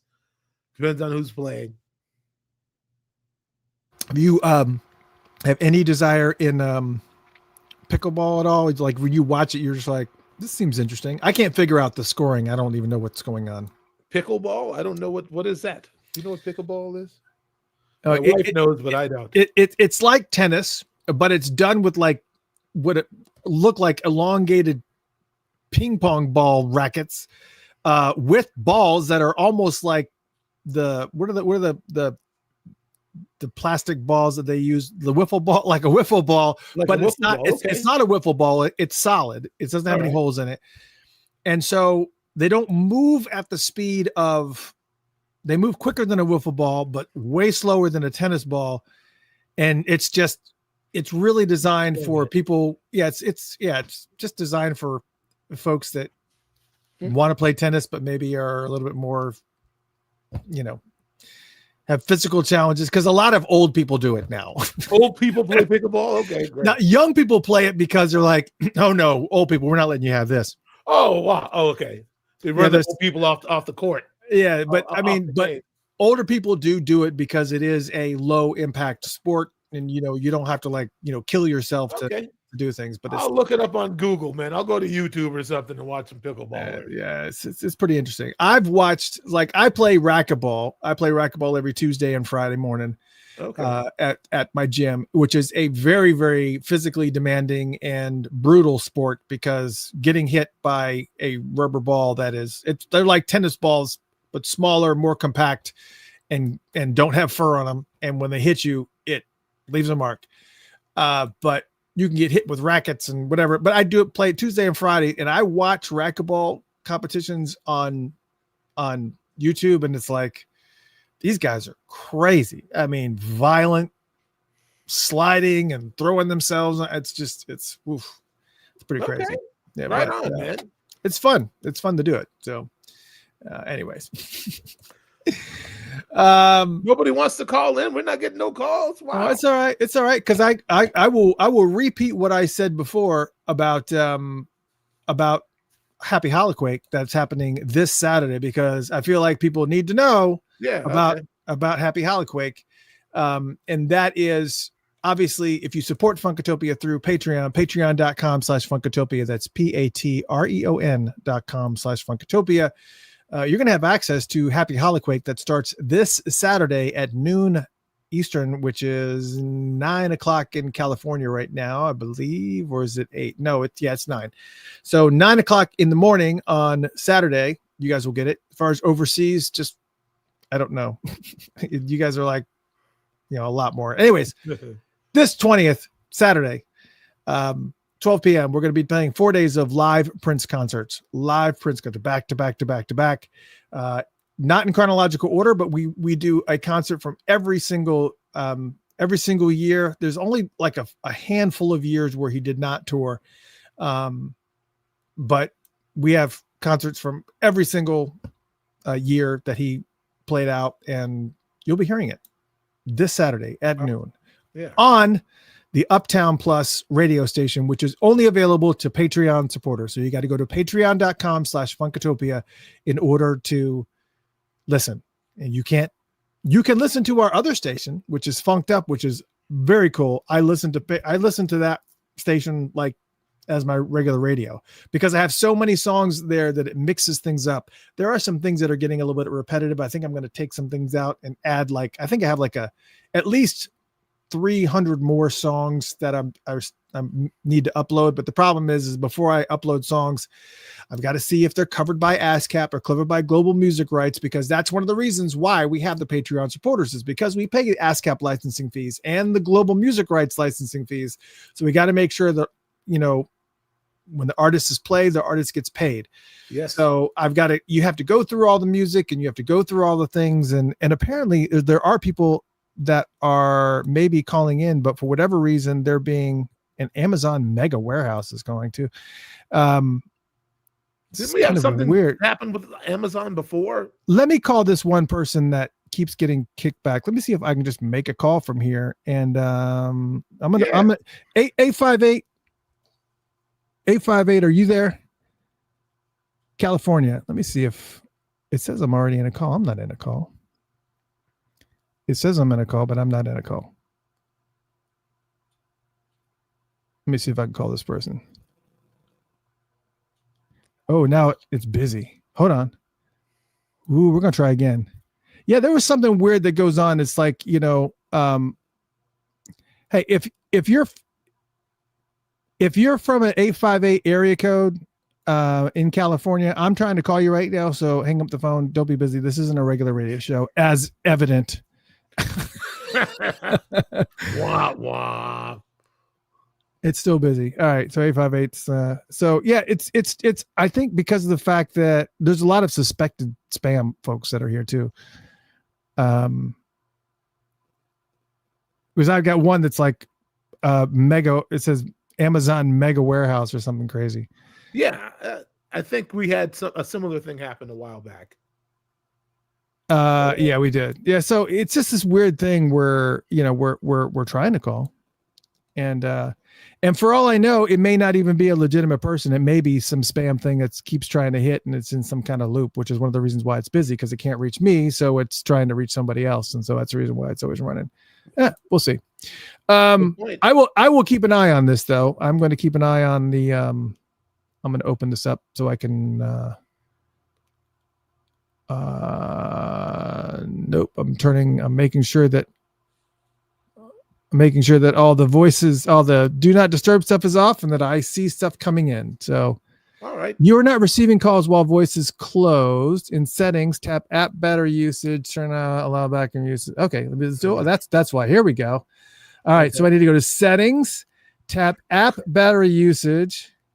Where's that? App battery, yeah, unrestricted. All right, cool. There you go. All right, so now if whoever you are, if you want to call back, everything should be good. Cool. All right, I think we're ready to go now. All right. I think we figured it out. I was going to ask, since the big news. I mean, that tragic thing that happened with Rob Reiner and his. Yeah. So that is a little bit of a shocker. Yeah. Yes, I did actually have this in the list to talk about. I mean, not to discuss, but it's a shock, because it's one of these scenarios where, because between this and the things that happened down in Australia. Oh yeah. Wow. Yeah. It's just, I don't know, this world is, and now this is even crazier, because apparently, obviously he's not guilty yet, but his son is apparently been arrested for it, and the only reason why, I guess, A, he doesn't have an alibi, and B, he was at a party at Conan O'Brien's house, and in a very uncomfortable, like, wow, what's going on over there type of argument with his dad. Yeah, like very angry, violent type of fight, verbal fight, and then of course, not even 24 hours later, both of them are found passed away in their bedroom. So he's been arrested. He's not guilty yet. Who knows what happened? But that seems like the most probable thing, and it's just crazy to me. It's just crazy. Yeah, I mean, there's no way to reconcile that. I guess I was just the thing a lot of people are realizing is how many really good movies he made, Yeah. It's it's pretty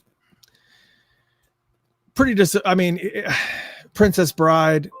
Okay, now here is a call that's coming in, but it says Amazon Mega Warehouse. Let me make sure it's actually a legitimate person here. Hold on a second.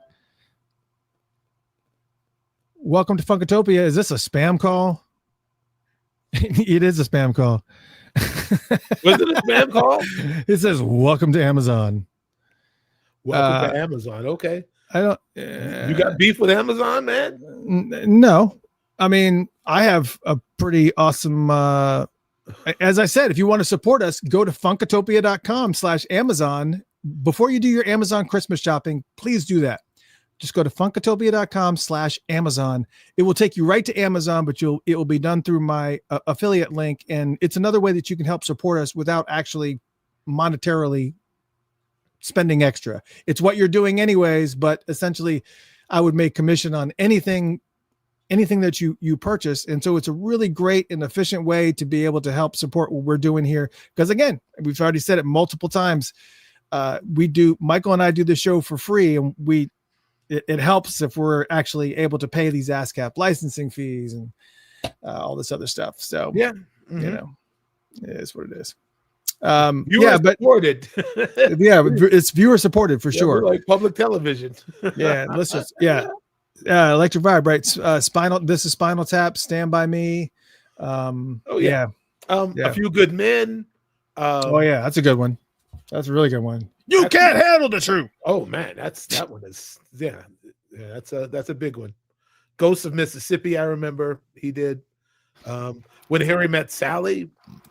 Right. And I did. He didn't he direct Misery with James Caan and Kathy Bates? Like he really has done a myriad of things, you know. Yeah, he did do Misery. Yeah, it's pretty incredible. It's pretty incredible the level of the volume of movies that he's done, and of course, I remember him mostly from watching All in the Family as a kid. Oh, sure, yeah. He'll always be meathead to me. Yeah. Oh yeah, it was always so. I could never. The show dealt with so much stuff. Yeah. I mean, the out front, very blatant discussions of racism, and even rape and all kinds of stuff. They covered a lot. I mean, it was like, whoa, you're hitting some pretty insane conversations here. I mean, oof. I mean, you have to give credit to Norman Lear, man, because he didn't just, he didn't cling to what was funny. He tried to certain TV directors. TV's not underrated, but I mean, there were some important contributions, sociologically. All in the Family was a real raw look at all of that, The Jeffersons was another one that was pretty raw. Mm-hmm. What's the why am I drawing a blank? Moving on up. Yeah, the Jeffersons. The Jeffersons, but there was another one. Good Times. That's the one I'm thinking of. Yeah, sure. Good Times. Good Times was like serious content. Yeah. Yeah, serious content. It's pretty crazy. I mean, got to say that the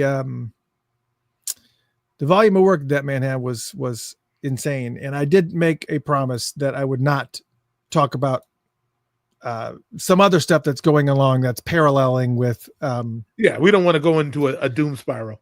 I don't certainly want to. It's just people come here for escapism, Chris. Yeah, exactly. We don't want to give them more of the real world. There's plenty of that out there. There's but yeah, I mean, there's a lot of dark stuff going on. So I'm glad that we're able to have a show like this, though, where people can kind of, relax and, geek out and talk purple stuff and just talk funk music and clean and feed animals and stuff. What?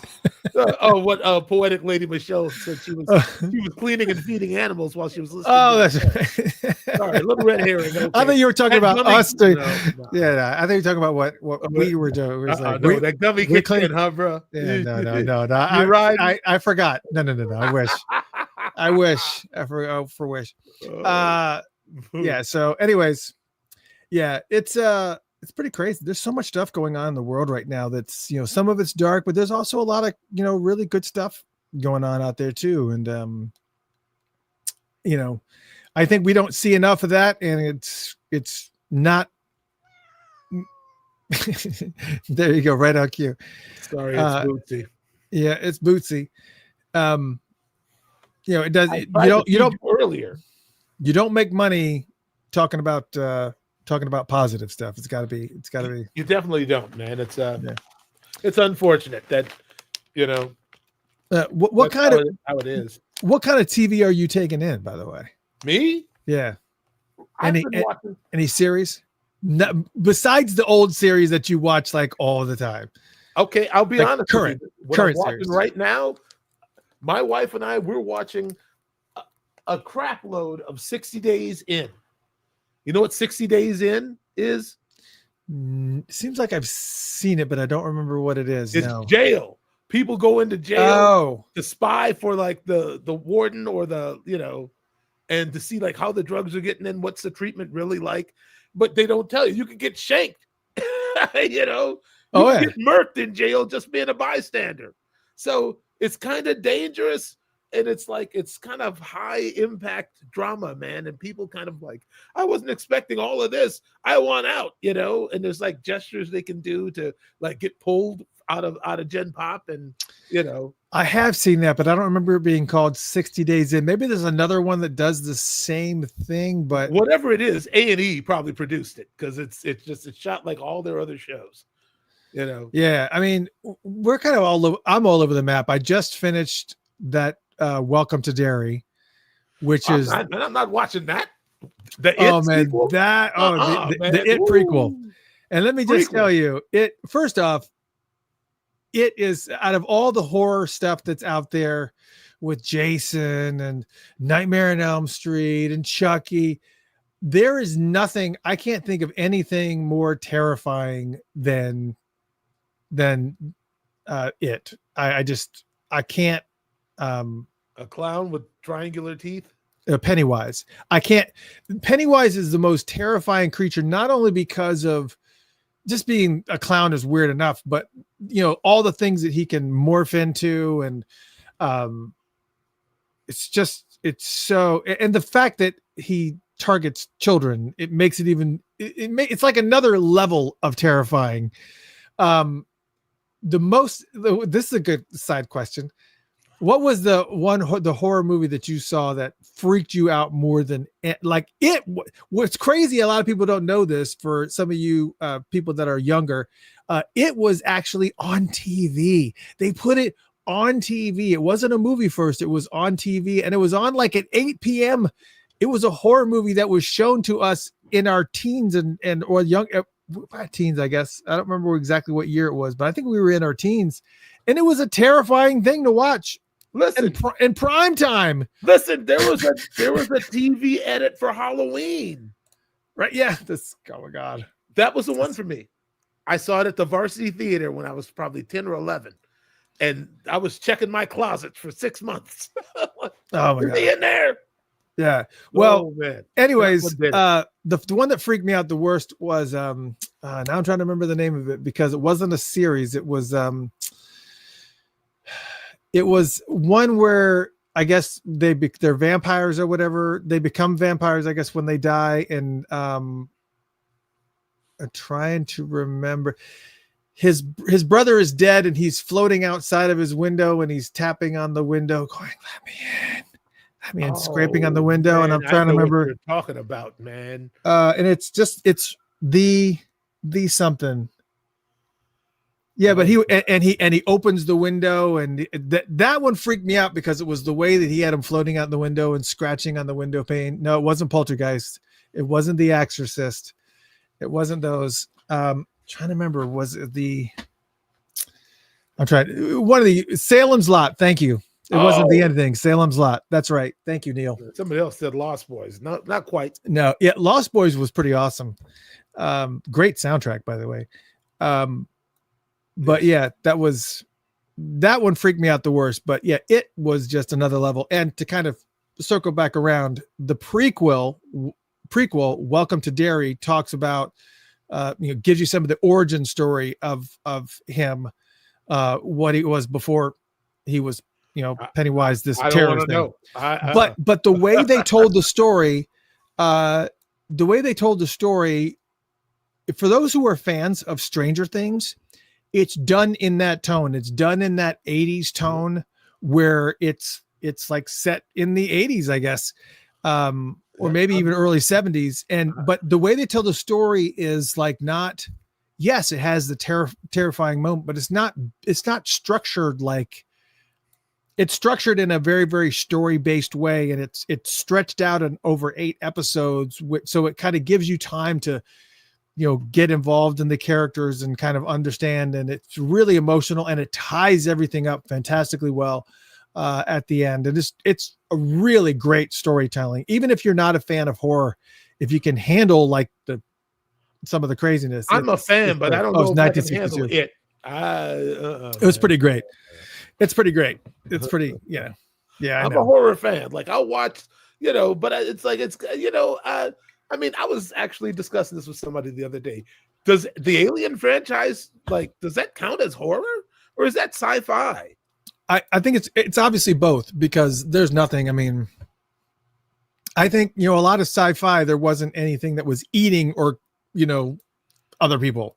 Yeah. Or killing other people the way Killing that Andy Alien was maybe, doing. Yeah, I or mean, most of whatever. the sci-fi that was out there was Star Trek and Star Wars, and the things Yeah. that where people died, but like by saber or blaster or Sure. whatever. But no, it was. but then It Alien wasn't comes with eating like, anything. in space, no one can hear you scream. I'm like, what is that? No, why are you screaming in space? What is that movie about? Oh, oh, wait a minute. Yeah. That one was terrifying. There's like certain movies that are done in space that have that really kind of dark undertone.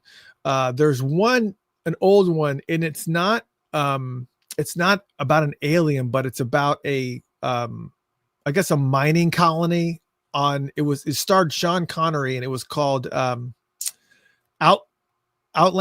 I think it was called Outland.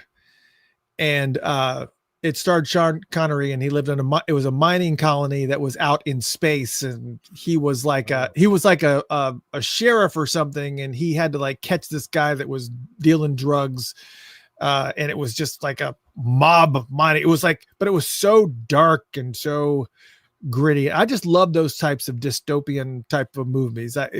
That's my thing. That was 70s, you said? I think it was early 80s. I want to say it was Outland. Yeah, all right. I mean, Outland was fantastic. Yeah. Okay. But I mean, there's also like Blade Runner, it's like, right. I like that too. The dystopian thing. Mm-hmm. I love it. It's getting a little heavy for me these days though, because it's like we're living in this time where the technology is moving faster than we are. And a lot of dystopian entertainment is pressing those buttons, man. And it makes me uncomfortable. I don't like it. It's like they're trying to push the future on us in a kind of because I think a lot of that is, I mean, you take a chance at some point in time during the next couple of weeks or so to rewatch Minority Report. Oh, dude, I know you'll be like backwards and forwards. It's like, but see that Minority Report.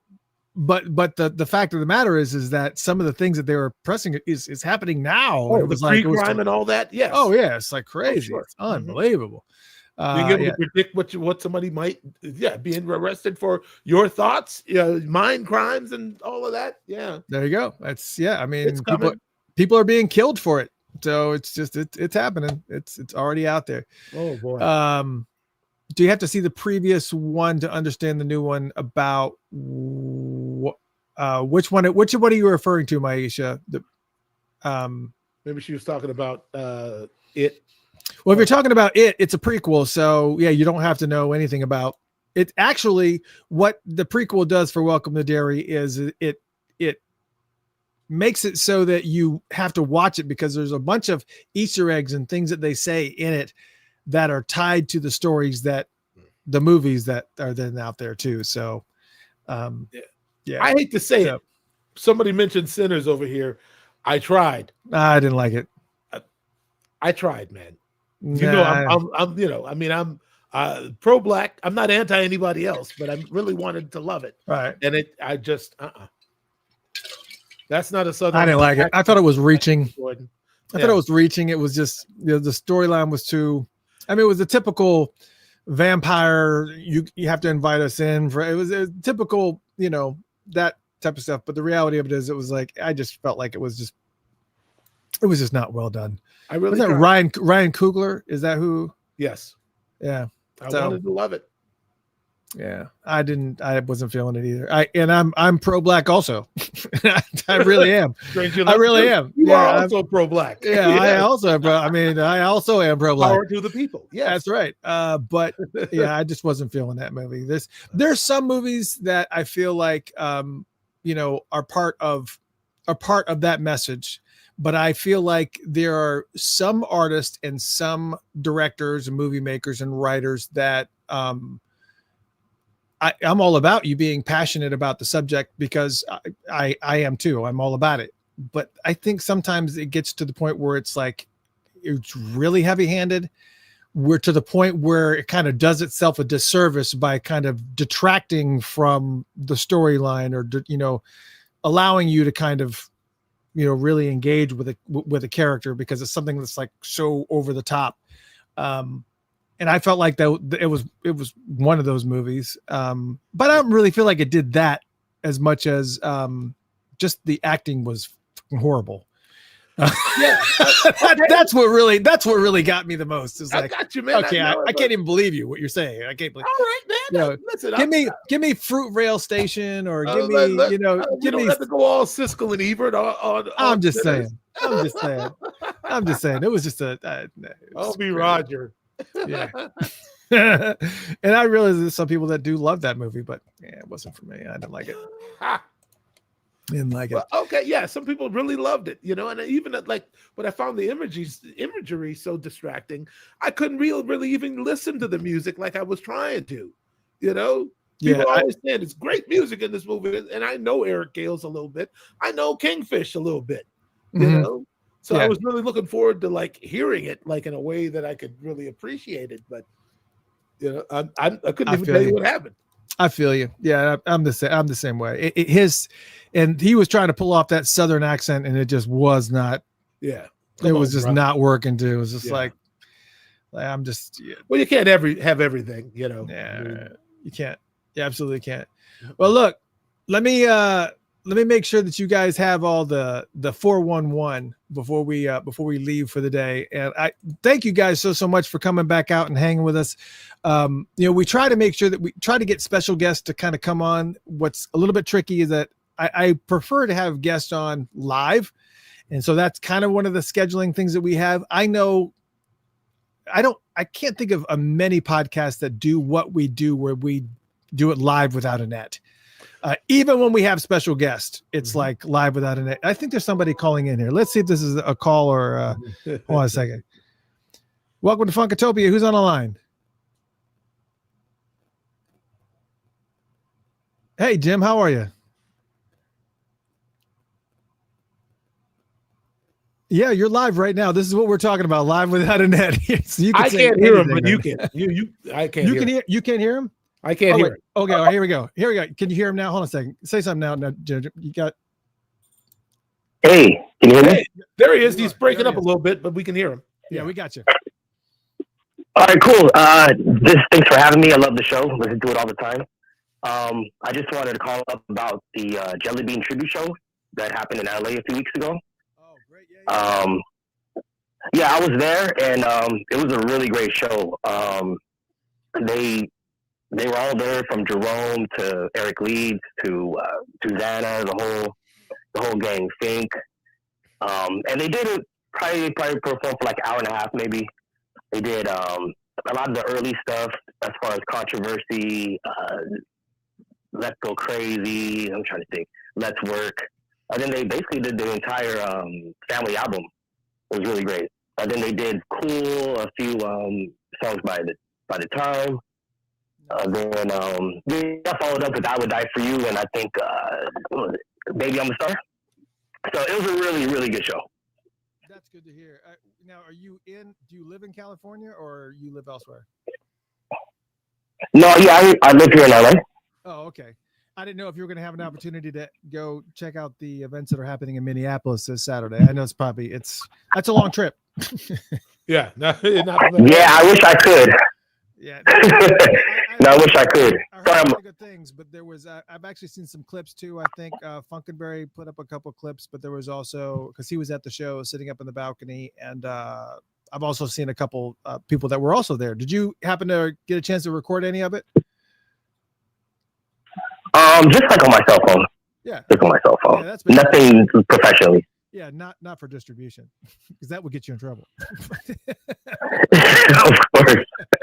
But the cool thing was afterwards, everybody stayed around and took pictures with everybody in the crowd and signed autographs. A lot of people had their Around the World in a Day albums getting that signed, and it was really cool to see. Even Jimmy Jam was there in the crowd, just hanging out. Yeah, I saw some pictures of that too. That's awesome that he was there. I mean, because I think Morris and Freeze and them were still on the road. Even though I guess they had some. I'm curious if anybody in the chat room has been to a Morris Day and the Time show. Now that Jelly Bean is no longer with us, who they have sitting on drums right now. because they seem to have, I guess, Jelly Bean was kind of one of these guys was like the show mustn't stop. You got to keep on going. Show must go on, but I'm really curious as to who's playing drums now. Michael, do you know who's playing drums with them right now? I have no idea. Somebody was like, they should call you. I'm like, man. I listen. There are plenty of great drummers out there. They have at it. They're not going to pay you what you need to make. Well, we don't have to. Yeah, You're funny, man. Man. Come on now. Come on now. You really got it. You peeking in my ear now, man. Let's see. Come on, brother. Man. Don't put me on Front Street, Chris. It ain't all about the money. Okay. Kurt Mascara, great drummer, fantastic. Happy to hear it. Oh, that's good. Kurt's I consider him a friend. I think we have met once or twice, but great drummer. I'm happy to hear he's on. Who has he played with before?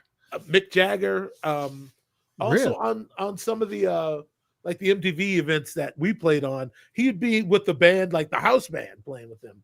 Wow. And, all right. Yeah. No, great drummer, really nice guy. Kurt Mascara, cool. LA guy. All right, well, thanks for talking about. Did you get a chance? Did you get anybody's autograph, or did you get stuff autographed? Yeah, I actually got a Prince book autographed by pretty much everybody who was there, from Jerome to, like I said, St. Paul. Everybody. It was really cool. And they actually still have autographed posters of the family for sale. So I'm not sure of St. Paul's website, but they still have, posters signed by Jelly Bean and the entire group, all 5 of them. Yeah. So I'd probably get on those for the fans. Yeah, I think it's St. Paul and the Minneapolis All-Stars, but I can't remember the exact URL. I'm sure somebody in the chat room will say it. But they do have some of those posters that they had for sale at the celebration. They had a stack of them at the celebration, and they were all signed by all the artists. And yeah, it's pretty awesome. You know what? I kicked myself because I was actually backstage with the Revolution when they came through in Atlanta, one of the first posthumous tours that they did. And for whatever reason, I had a Purple Rain movie poster that I have possession of, one of the original ones, and my dumbass didn't think to bring it with me to have all the members of the Revolution. I'm like, I am so stupid. But I did manage to get my picture with all of them, so that was great. But so I have that. That's nice. But yeah, I mean, God, what I feel like such. It was crazy because St. Paul did mention that that Jelly Bean was supposed to play that night with them. That was supposed to be a show with Jelly Bean, and Jelly Bean was going to go on tour with him for, I think, like the next 2 months. It's already all planned out. So yeah, it was. Crazy. So the next day when you were at work and you're bragging about the show, what was the one thing that you bragged about? Just how cool they were. Everybody you could go up. Like, I talked to Dr. Fink. I told him that I actually enjoyed watching him on your podcast. He's like, oh yeah, from Utopia. Oh yeah, that's great. And then, Eric Leeds, he's like, I don't remember anything. Don't ask me anything. Because I was like, well, when you used to jam with it, I don't know. He's little. He could be a little cranky. It's just great seeing everybody. For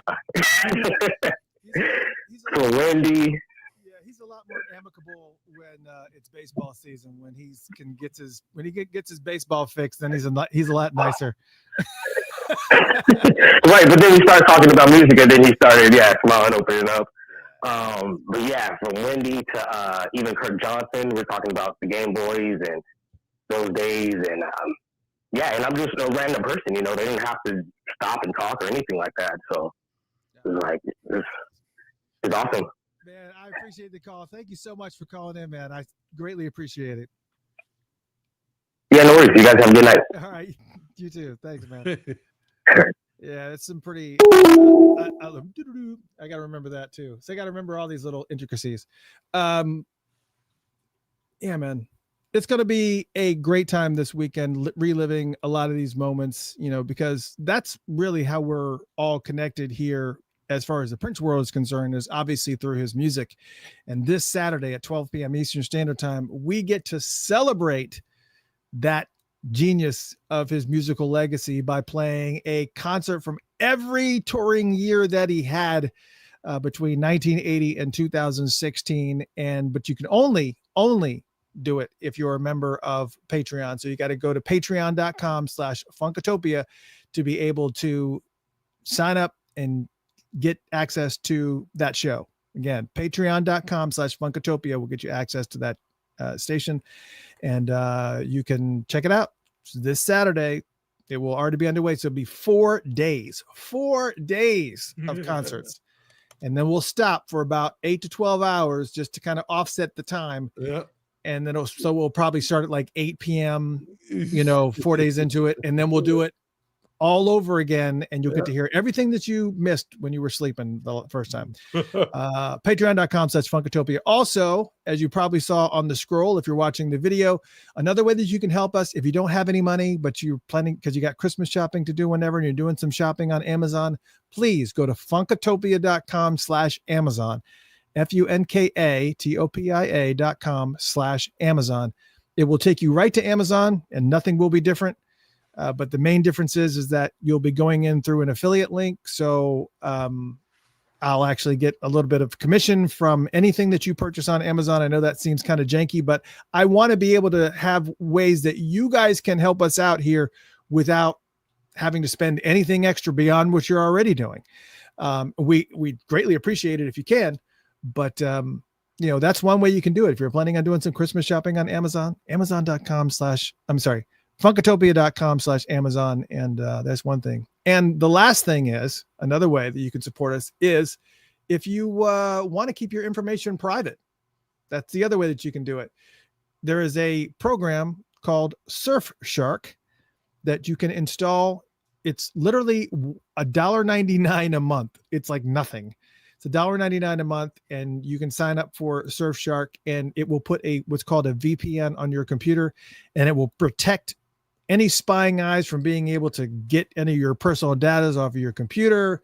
You can, it just protects your privacy. It stops spam. It will reduce the amount of spam that you're getting in your email. I installed Surfshark, and I'm telling you, the vast difference that I've seen in just the volume of spam is just insane. And the thing about this is that you can have it installed on multiple devices, and you can install it on your desktop, on your laptop, on your phone, your entire family's computers, just for that same thing. You don't have to buy anything different.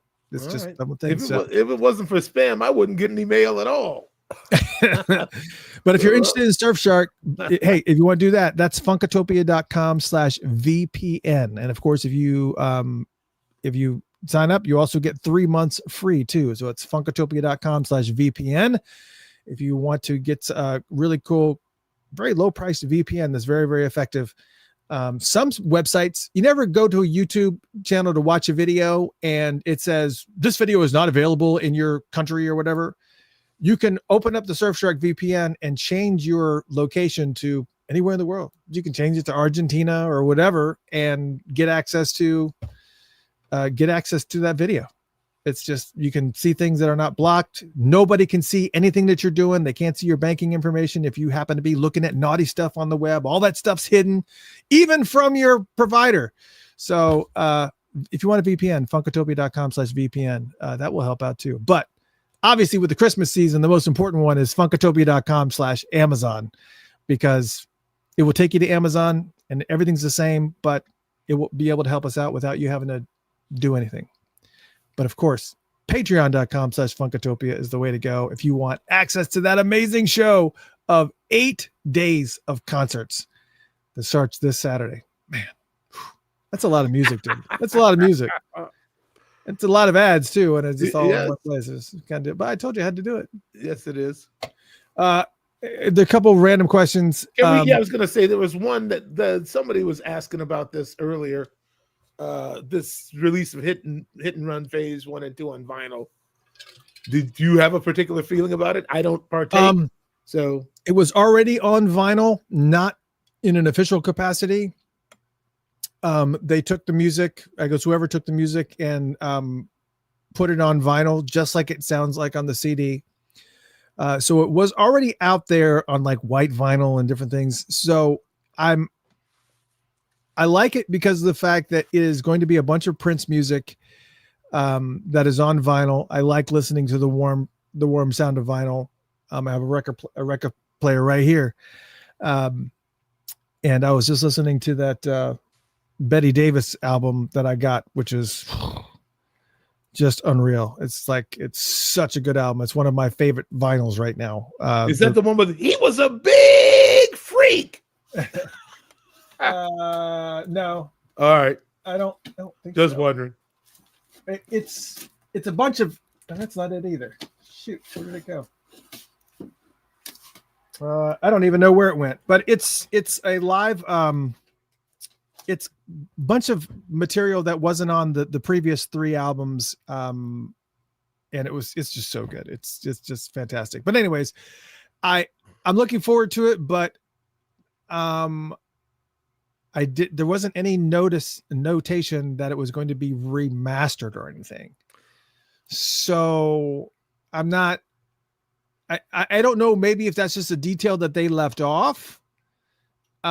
Is it not going to be remastered? Is it, you're just taking it and just putting it on vinyl for the sake of putting it on vinyl? I guess that's cool for the vinyl heads, but are you doing anything with it? Are you going to remaster it? Are you going to, I just, there's just nothing. I mean, they did not say anything about, they said nothing about any extra material. They just said this album is going to be on vinyl. So there's nothing new that has to, they're not making any promises. They're properly setting expectations, but I am going right now as we speak to the Prince account on, I'm trying to remember if I saw it. People can correct me if I'm wrong. But I legit do not remember seeing them mentioning anything about remastering or any of that. So if you really love the albums, which they're fantastic albums, then absolutely. I'm looking at the video right now. It says available on vinyl for the first time. Prince Hit and Run. It says featuring Fall in Love Tonight and Baltimore. Available January 30th. Pre-order now. And the Prince account just simply says it's official. Hit and Run Phase 1 and Hit and Run Phase 2 are coming to vinyl. Prince's explosive boundary-pushing albums return on January 30th in stunning vinyl editions with new CD releases arriving the same day. New CD releases. I happen to miss that part. Experience the sound, energy, and legacy in a whole new way. I guess meaning if you don't have it on vinyl, which nobody does unless you bought it from the, I don't know who did it. I think I can't remember. It was it wasn't official, but these are not, they're not remastered. So, all right. This is really for, if you already have it on CD, which I do. I'm not sure what the advantage is unless you just love vinyl. And if you're still one of those types of DJs, I don't know any DJs that are still spinning vinyl that way. Most of the DJs that I've seen nowadays, they're doing vinyl, but it's a specific type of vinyl record that it's taking the MP3 and allowing you to kind of manipulate things in the same way that you would on a turntable. I don't DJ that way. I have a mixer, but I'm not exactly sure what the purpose of the actual physical vinyl is, unless you're, old school and you'd like that, tactile approach, I got it. But yeah, so I guess long story short, I'm not incredibly excited about it other than it'll be an official release. Okay. Was there another question somebody had? I guess people are still asking about that Betty Davis album. I'm trying to figure out Riviera 76. It's a black and white one. It's just crazy that I don't know where it went. I'll look. But meanwhile, don't you have a show? While I'm looking for that, don't you have a show coming up with? I've got a show coming up. Well, even sooner than that, I've got a show coming up with Soul Asylum. Yeah, talk about it. Okay, fantastic. Yes, Soul Asylum returns for the holidays. First Avenue and 7th Street Entry presents Soul Asylum, Saturday, December 27th, live in the main room. Tommy Stinson is opening for us. If you want to get that's the best twofer you can get for the holidays, because you're talking about a representative of the Replacements, and you're talking about the all-new Soul Asylum. And, well, not really that new, but there's been the same solid lineup now I've been in since 2005, but the current lineup has been on for a hot minute, man. We just released a new record last year called Slowly But Surely, and it's dedicated to Shirley Muldowney, the first female drag racer of all times. And we got, Steve Jordan produced the record. We're playing a lot of the music in the set. There's sure to be a few holiday surprises. I think Dave might be talking to Curtis A. And maybe, you could see like a Tommy Stinson, Soul Asylum, Curtis A. sort of like encore and so on and so forth. But it's always a great show, and it's always sold out. We're hoping that the weather is mild enough to not discourage people from coming. But First Ave is good about trying to get people in as soon as possible. They don't want their public out there freezing for too long. So again, Saturday, December 27th, Soul Asylum live at First Avenue in the main room. There's probably a few tickets left still, but we usually get all 1,550 people in there. So come on down. So I kept on just flipping past it for whatever reason. I think it looked, because of the fact it looked like this Hot Mustard album that I have. Oh, the Hot Mustard, yes. That album, this album, Hot Mustard, is unbelievable. It's so freaking good. I haven't listened to it yet, man. But yeah, it's really, really good. But the Betty Davis album is this one here. Is It Love or Desire? Is It Love or Desire? And it was from 1976. It says recorded. It's her brilliant fourth album, recorded at Studio in Country in Bogalusa, Louisiana in 1976. That's right. Studio in the Country, man. Yes. Yeah. Featuring Betty's band, Funk House, plus Clarence Gatemouth Brown. Yeah. And it's newly remastered, and it is phenomenal. And it's so funky, and it's got so much different good stuff on it. And of course it's on this gold site. Yeah. Are we done with the phone? Is that it for the phone? I mean, the phone's still connected, but it depends. The phone line open. Someone's saying the phone is there. Technically, yes, it is. Technically, it's still open. Okay. I'm trying to call, but it goes to voicemail. Yeah, it does say, okay, I do see it says missed call, but that's because I let the phone go to sleep, so that's probably it. But so just hang tight, I will call you back, and if it's a quick question, we'll just take it from there. Hold on a second. Yeah. I'm calling you back. All right, so get by your phone, I'll call you right back. Oh, it says I'm already in a call. Why does it keep saying that? It keeps saying that. It says I'm already in a call. I'm not in a call. I don't know what you're talking about. Oh, there it is. Okay, hold on a second. All right, let's try this. This is going to be busy. Watch. Nope, there it goes. The one time you're wrong. Yeah, the one time I'm wrong. Hello. All right, welcome to Funkatopia. We called you. Yeah. It seems like it works better that way. So, who's on the call? My name is Lattice. I'm from West Texas. Welcome. What you got for us? Well, I just wanted to talk briefly about Prince's love for the movie Barbarella. Okay. Yeah, he did have quite an obsession with that movie, for sure, which is kind of some of the movies that he was obsessed with, like that one and Finding Nemo. And it was so bizarre with some of the movies that he chose to be obsessed with, and Chocolate and all those movies. But yeah, so what specifically about Barbarella?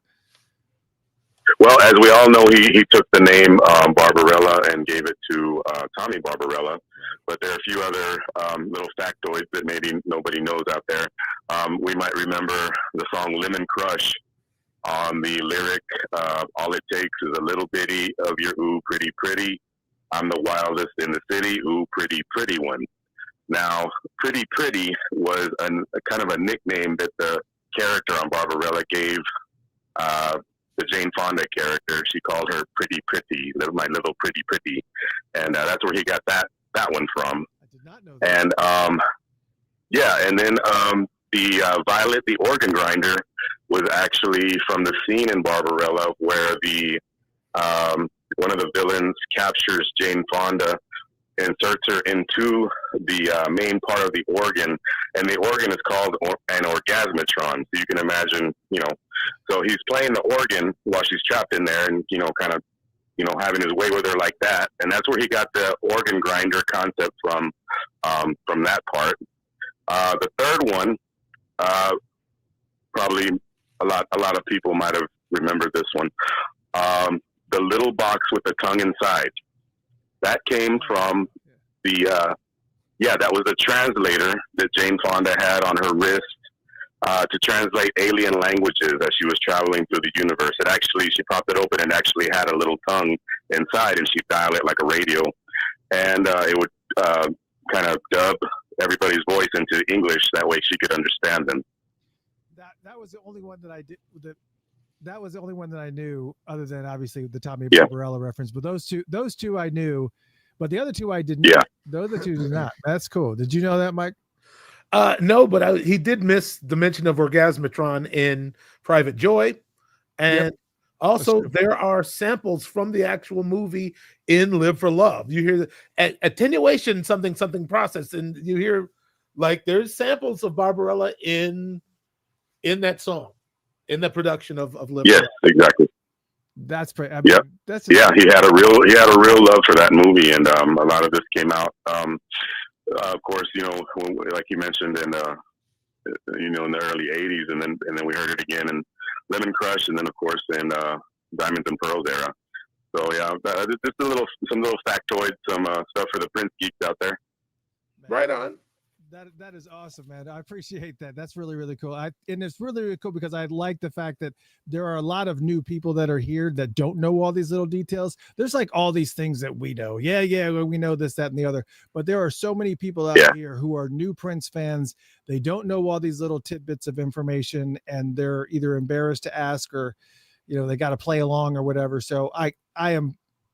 Thank you for kind of dropping some of those little tidbits, and hopefully we do a lot of that here on the show, but thank you for calling in. We try to anyways. Little Easter eggs. And I want to say real cool opening the phone lines. You should do that a little more often. Open the show with what? I'm sorry. More phone lines. As long as we can kind of get it worked out, because I have to do it through Google Voice. And like a couple of times it gets sporadic, because sometimes if the phone goes to sleep, I can't see that somebody's calling in because it's kind of entered into this it's on a DND type of scenario. So if I'm not watching it, it kind of just goes to sleep. But we should definitely open the phone lines. But I think a lot of times we open the phone lines and then nobody calls, and that's even worse. Then you really feel jilted. Well, hey, thanks for taking my call, and I'm enjoying the show. I appreciate it, man. All right, brother, rock and roll now. All right, thank you. We'll see you. I forgot to turn it off again. So anyways, I hope you guys had a good time tonight. We will definitely thank you for all the folks that called in, and we'll definitely be back next Tuesday, because we want to make sure that you guys are paying attention and that you're watching that you're listening to the radio show, because Happy Holoquake will be, again, it's happening this Saturday at 12 p.m. Happy Holoquake, 4 days of live Prince concerts, but you have to be a member of patreon.com/Funkatopia in order to be able to listen to it. Because we pay ASCAP licensing fees and global music rights listening fees. So we have to adhere to all those things, and that's the reason why we had to do it this way. But I hope you guys had a good time. And we definitely love hanging out. Remember, if you're still doing Christmas shopping, please go to Funkatopia.com/Amazon before you go to Amazon, because that will kick you over to Amazon and you won't see anything different, but it will help us out. Believe it or not, it'll help us out. Help us. Help us. Help us. Help you. help you. All right, ladies and gentlemen, thank you guys so much for tuning in, and we will see you at some point soon, or sooner rather than later. I hope next Tuesday. No matter what, we'll be here next Tuesday. No matter what. Good night, everyone. See ya.